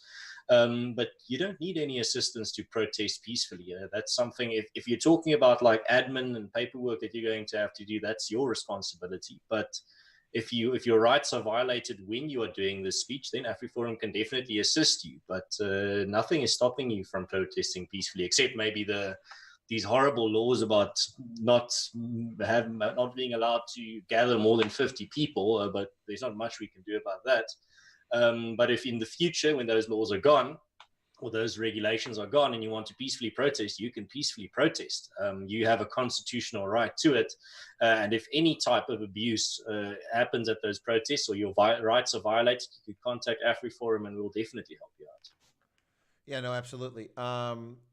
Blakeman said maybe Irania is being run so well it makes the ANC nervous. Well, yes, you've hit it spot on. That's exactly the problem. Yeah, the economy is growing at a rate of 11% last time I checked. Yeah, and the population has grown from like 300 to 12 or 1,400 now over the past couple of decades. Yeah, I think it's 1,800 okay, now. there you go. Yeah, so I hadn't looked at recent figures. Yeah, no, it's done quite well. And like we talked, not to turn this into a Irania conversation, as I said, but as long as you accept the norms, and you speak the language and it's the culture. I mean, if you're colored and you speak Afrikaans, if you're black and you speak Afrikaans, a lot of people don't know this, Ernst, but I repeatedly say this. There's 190,000 first language black Africans, South Africans who speak Afrikaans as their first language. And people are like, what? Yes, there are. These are people who grew up for a number of reasons and they adopted Afrikaans, and they're actually black South Africans. People think it's only whites. No, in fact, whites are a minority. Coloreds are the largest group who speak Afrikaans in South Africa. And that seems to be lost in a lot of people. That's not a convenient fact, though, Chris. No, it's not. Well, it's also not convenient that when, just like with Comrade Bob, every time Bob Mugabe would say that one settler, one bullet, I'm like, damn, do you have 14 million bullets? And people look at me like, what are you talking about? Well, because every Shona, every Ndebele needs to get out of Zimbabwe because it's not yours. It belongs to the 5,000 remaining San who still live in Zimbabwe. This was their land. Your Bantu peoples came and displaced them 2,000 years ago. And you had better weapons. Where have I heard that story before? Exactly. And you took their land and raped their women and chased them into the Kalahari. Oh, no, that's not true. Well, where did these rock paintings come from You think that's always the funniest. Do you think they willingly went to live in the Kalahari desert? Exactly. People don't go live in the Kalahari because it's a cool place to hang out. It's because they have no options. And oh, by the way, they weren't living in the Kalahari 50,000 years ago. They were living around the Kalahari because it was a desert which was inhospitable. They only went there because the Bantu pushed them into it. And anyway, so if when it comes to South Africa, similar argument. When the land, and I always tell people, I said, look, okay, fine, you're right. Colonialism, you're right. The colonialists should leave South Africa. So all the Bantu and all the Europeans get the hell out of South Africa and turn the land over to the few 100,000 Khoi who remain, the 50,000 San who remain in South Africa, and the 6 million colors because they have DNA from those folks. The rest of them, and that's why my answer always is, they like to say, a lot of these black nationalists like to say, well, did you bring the land with you on your ships? And they think they're very witty. I'm like, ha, ha, ha. And I'm like, well, did you grow from the soil itself? How did you get here? Where did you come from? How do you think logically you got here? My ancestors got here by boat. You got here by foot. Is that the big controversy? That's the best you can offer. And that's the thing is that I just remembered something that happened the other day on Twitter. So I had this guy that said the 400 years of white oppression in South Africa. I'm like, 400 years. I find it very amusing that you think the little tiny Dutch trading post in the 1600s of 350 people oppressed an entire region. No, it's absolutely true. It's like, it's funny when, who was it? Was it the government spokes or maybe it was the finance minister? Somebody last month they jumped ahead to the 1920s. You know, I'm like, oh great, now we can forgive Jan van Riebeck because the oppression only took place from 1920 forward. It was kind of funny, but yeah. Hey, listen, I'm gonna do a little bit of e-begging here very quickly because we're close. No, not for money. You deserve it, man. No, not for. Well, thank you, very kindly. Bye, donkey. But not for money, but for likes, guys. We got 93 likes here. I've really enjoyed this conversation with Ernst today, and look how long we've got. I mean, we've talked for 2 hours, and it felt like 10 minutes of it. I mean, yeah, it did feel like 10 minutes, and actually, we talked so much, I forgot the first topic we talked about. You reminded we talked about that Beal thing, but yeah, if we could get to 100 likes, I'd really appreciate it. Anyway, but yeah, so no, the whole land thing and the whole who arrived and what, just people have migrated. People have oppressed other people. People have assimilated other people. That is the story of humankind, the entire history of mankind. How do you think people got to Australia, to Tasmania, to New Zealand, all the way out in the Pacific? This is what happened. And when other peoples were there, either you got along or you didn't. And that's just the nature and story. We could look at Europe and look at all the peoples who've come and who've been absorbed, who've merged, who disappeared, formed new polities, come and gone. That's just the history of mankind. It drives me nuts that everything is boiled down to 1600 to 2000, and white people are evil. What a bunch of horse nonsense. It's just anyway, crazy stuff. But yeah, hey, so really quickly, the Cape Town. I saw some of the video from was it Murray Williams? I think his name is from News 24. Maybe I get the last name wrong, but his name is Murray. Anyway, and with the watching these guys being chased is an exaggeration, but being pushed away from the Parliament building in Cape Town. They're walking down the street, and as long as they're walking, it's not an assembly, so you can't arrest them, right? And so they're walking, but the police are pushing them away from the Parliament, I guess because it was too embarrassing to see them in front of the Parliament, protesting against the bans on the tourism industry and such with the draconian lockdown. And I watched them firing water cannons with no reason. People weren't, disregarding the police. They were complaining and holding signs up and using megaphones, some of them. But it wasn't like they were just standing around and flipping off the police. But they fired. Well, you should be using water cannons in the U.S.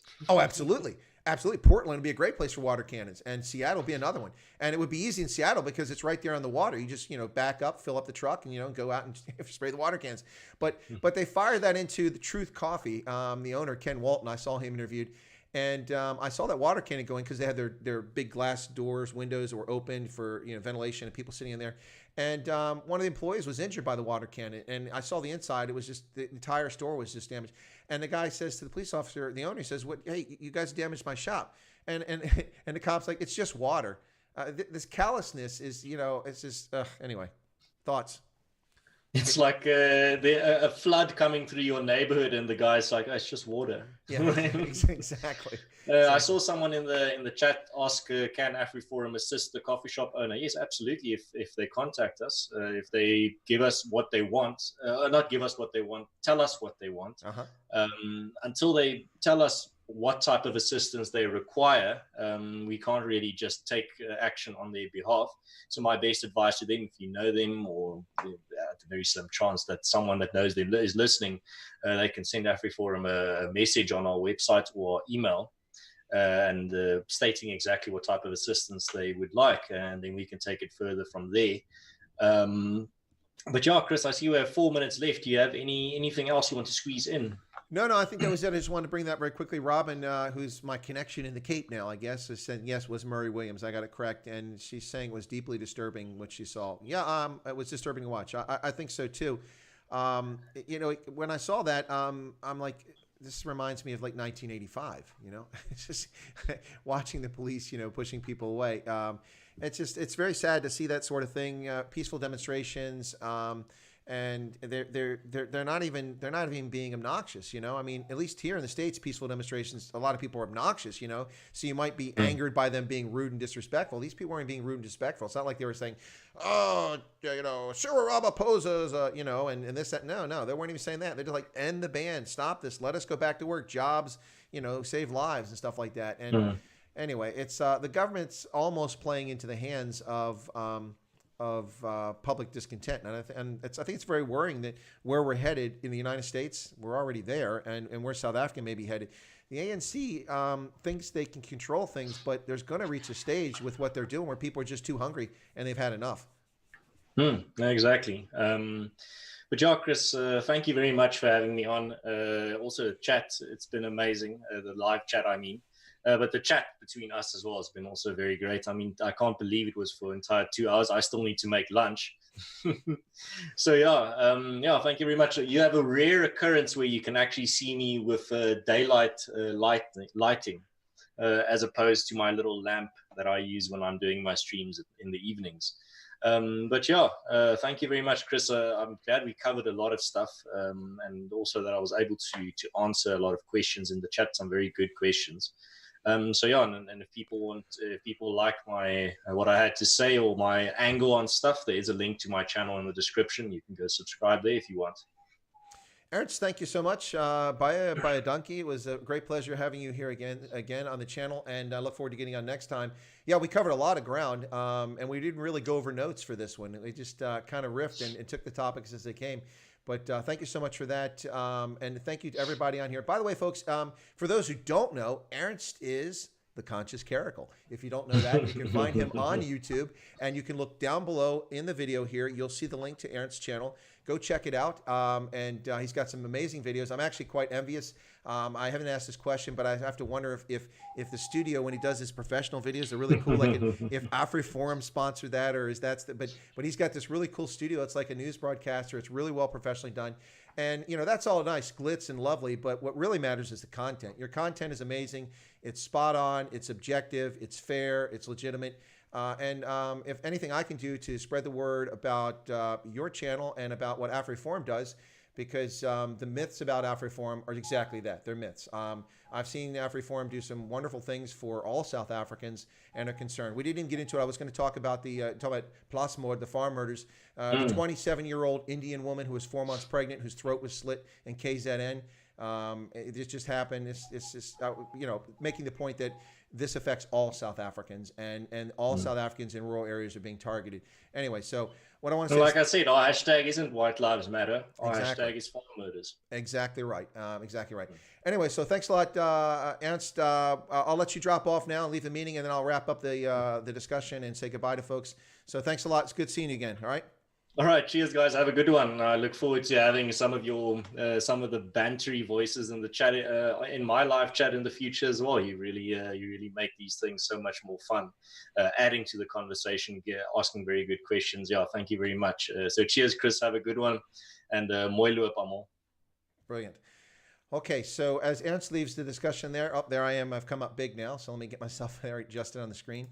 All right, ladies and gentlemen, thank you so much for tuning into this special feature today with my guest, Ernst van Zyl from AfriForum. A brilliant young man, good head on his shoulders, clear thinking, and an honest person.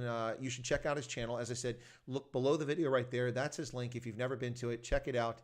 And go ahead and subscribe to his channel. Why not? He's got some really good content. You can check out his videos. He doesn't obliterate you with thousands of videos. The ones he does produce really have some great content and are focused on the issues.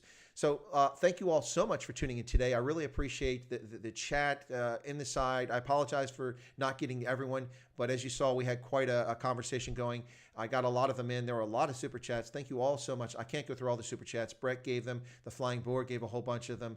Hanko gave one, and several others. Thank you so much for the super chats. They're greatly appreciated, and they do support the channel. Really do. And thank you so much, folks. We had over 100 on the stream for most of the stream. Really impressive group of folks coming in today and joining us. Do appreciate it. The sad part is we had to end. You know, it was a great conversation. I hate for it to end. Really enjoyed it. Really enjoyed you guys being here as well, and thank you for everything. So before you go, later today, I will have my regular Saturday program, which is at 12 Eastern Standard Time here in the U.S., or 6 p.m. in Gaborone and in Johannesburg this evening as your sun goes down. But that'll be 6 p.m. this evening in South Africa. I will have my guest on. My guest is Patricia Laborda, who works for UBS, that's the Union Bank of Switzerland in Manhattan. And we'll be talking about women veterans on Wall Street. If you're curious about global finance and wealth building and things like that, she will be on. We'll be talking about veterans and military.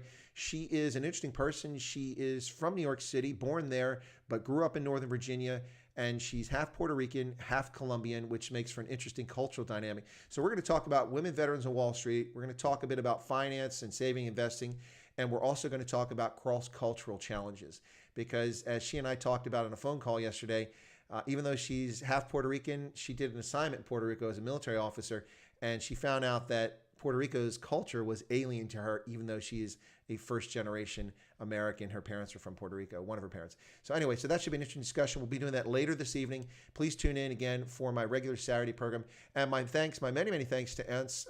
He's a fantastic guest, great conversation. I really appreciate everybody joining in and asking the questions you asked of both of us. It makes for a good conversation.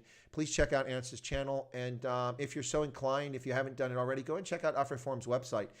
Most of what you read about AfriForum is utter nonsense. It's misspoken or outright lies about them. No, I'm not a member of AfriForum, and I've never been to any of their events, but I do follow what they do and follow the cases they're involved in and the videos that they make, their documentaries, which are quite fantastic. So anyway, check them out. They're doing their best to try to bring attention to the plight of rural South Africans who are under assault by criminals of opportunity, syndicates, and many other things taking place, trying to disrupt life in rural South Africa. And it's quite barbaric. So thank you for that, AfriForum, for your standing up for rural South Africans of all creeds and colors. Anyway, folks, thank you so much. Yanni has put the link in for the stream later today. Put a reminder on, and please come back and check it out. If we can get this kind of audience for Patricia, that would be amazing. This was really good. I thank you so much for it, folks. Check out my videos. If you came in and you're not a subscriber, hey, why not subscribe? It doesn't cost anything. You can subscribe to the channel just by smashing that subscription button right down there. But of course, you got to be sure to toggle that little bell icon, because if you don't toggle that, you won't get any notifications of updates. And with YouTube, you may not get them anyway, but at least toggle it, and then you should get all the updates when I have live streams, special feature live streams, and also my prepared videos. And by the way, folks, those who've watched my Sia Khaleesi video, thank you so much for that. My Sia Khaleesi video is still going strong. It's approaching 20,000 views, and that's the one about cutting up your jersey. And I'll let the secret out of the bag. If you haven't watched it already, I don't cut up my jerseys. But anyway, watch it and you'll see my points about where I think Sia's misguided and on the wrong path. Ladies and gentlemen, thank you so much. Quentin says it's bride time. That sounds good. But it's early morning here on the East Coast of the United States. It's just 8 a.m. So it's time for me to change and go out and run before the temperature climbs up to 40 degrees Celsius. Anyway, folks, thank you so much for tuning in. God bless. And we will see many of you later right here on Chris Wyatt Africa for our regular Saturday program, which Patricia Laborda will be on here. It should be fascinating. She's a very interesting guest. And if you missed yesterday's live stream with Sarah Alisal, who's a rugby professional here in the U.S., worked with U.S. Rugby, knows everybody who's anybody in rugby, go check that out. That's a pretty good stream, too. I hope you enjoy that if you missed it when it was live, because it's really interesting. A lot of people have tuned in after it was live. Really good discussion. Go check it out, ladies and gentlemen. So thank you for your patronage. Thank you for the likes. Thank you for the super chats. Thank you for your comments in the chat. And by the way, this is one of the most civil and calm chats we've seen of late. Our resident trolls, I guess, are busy at this hour and don't have time to harass us on here. So thank you so much for not being here, trolls. And thank you, everybody who contributed to the conversation. And with that, I'm going to close out, and I'll see you guys a little bit later on, and take care.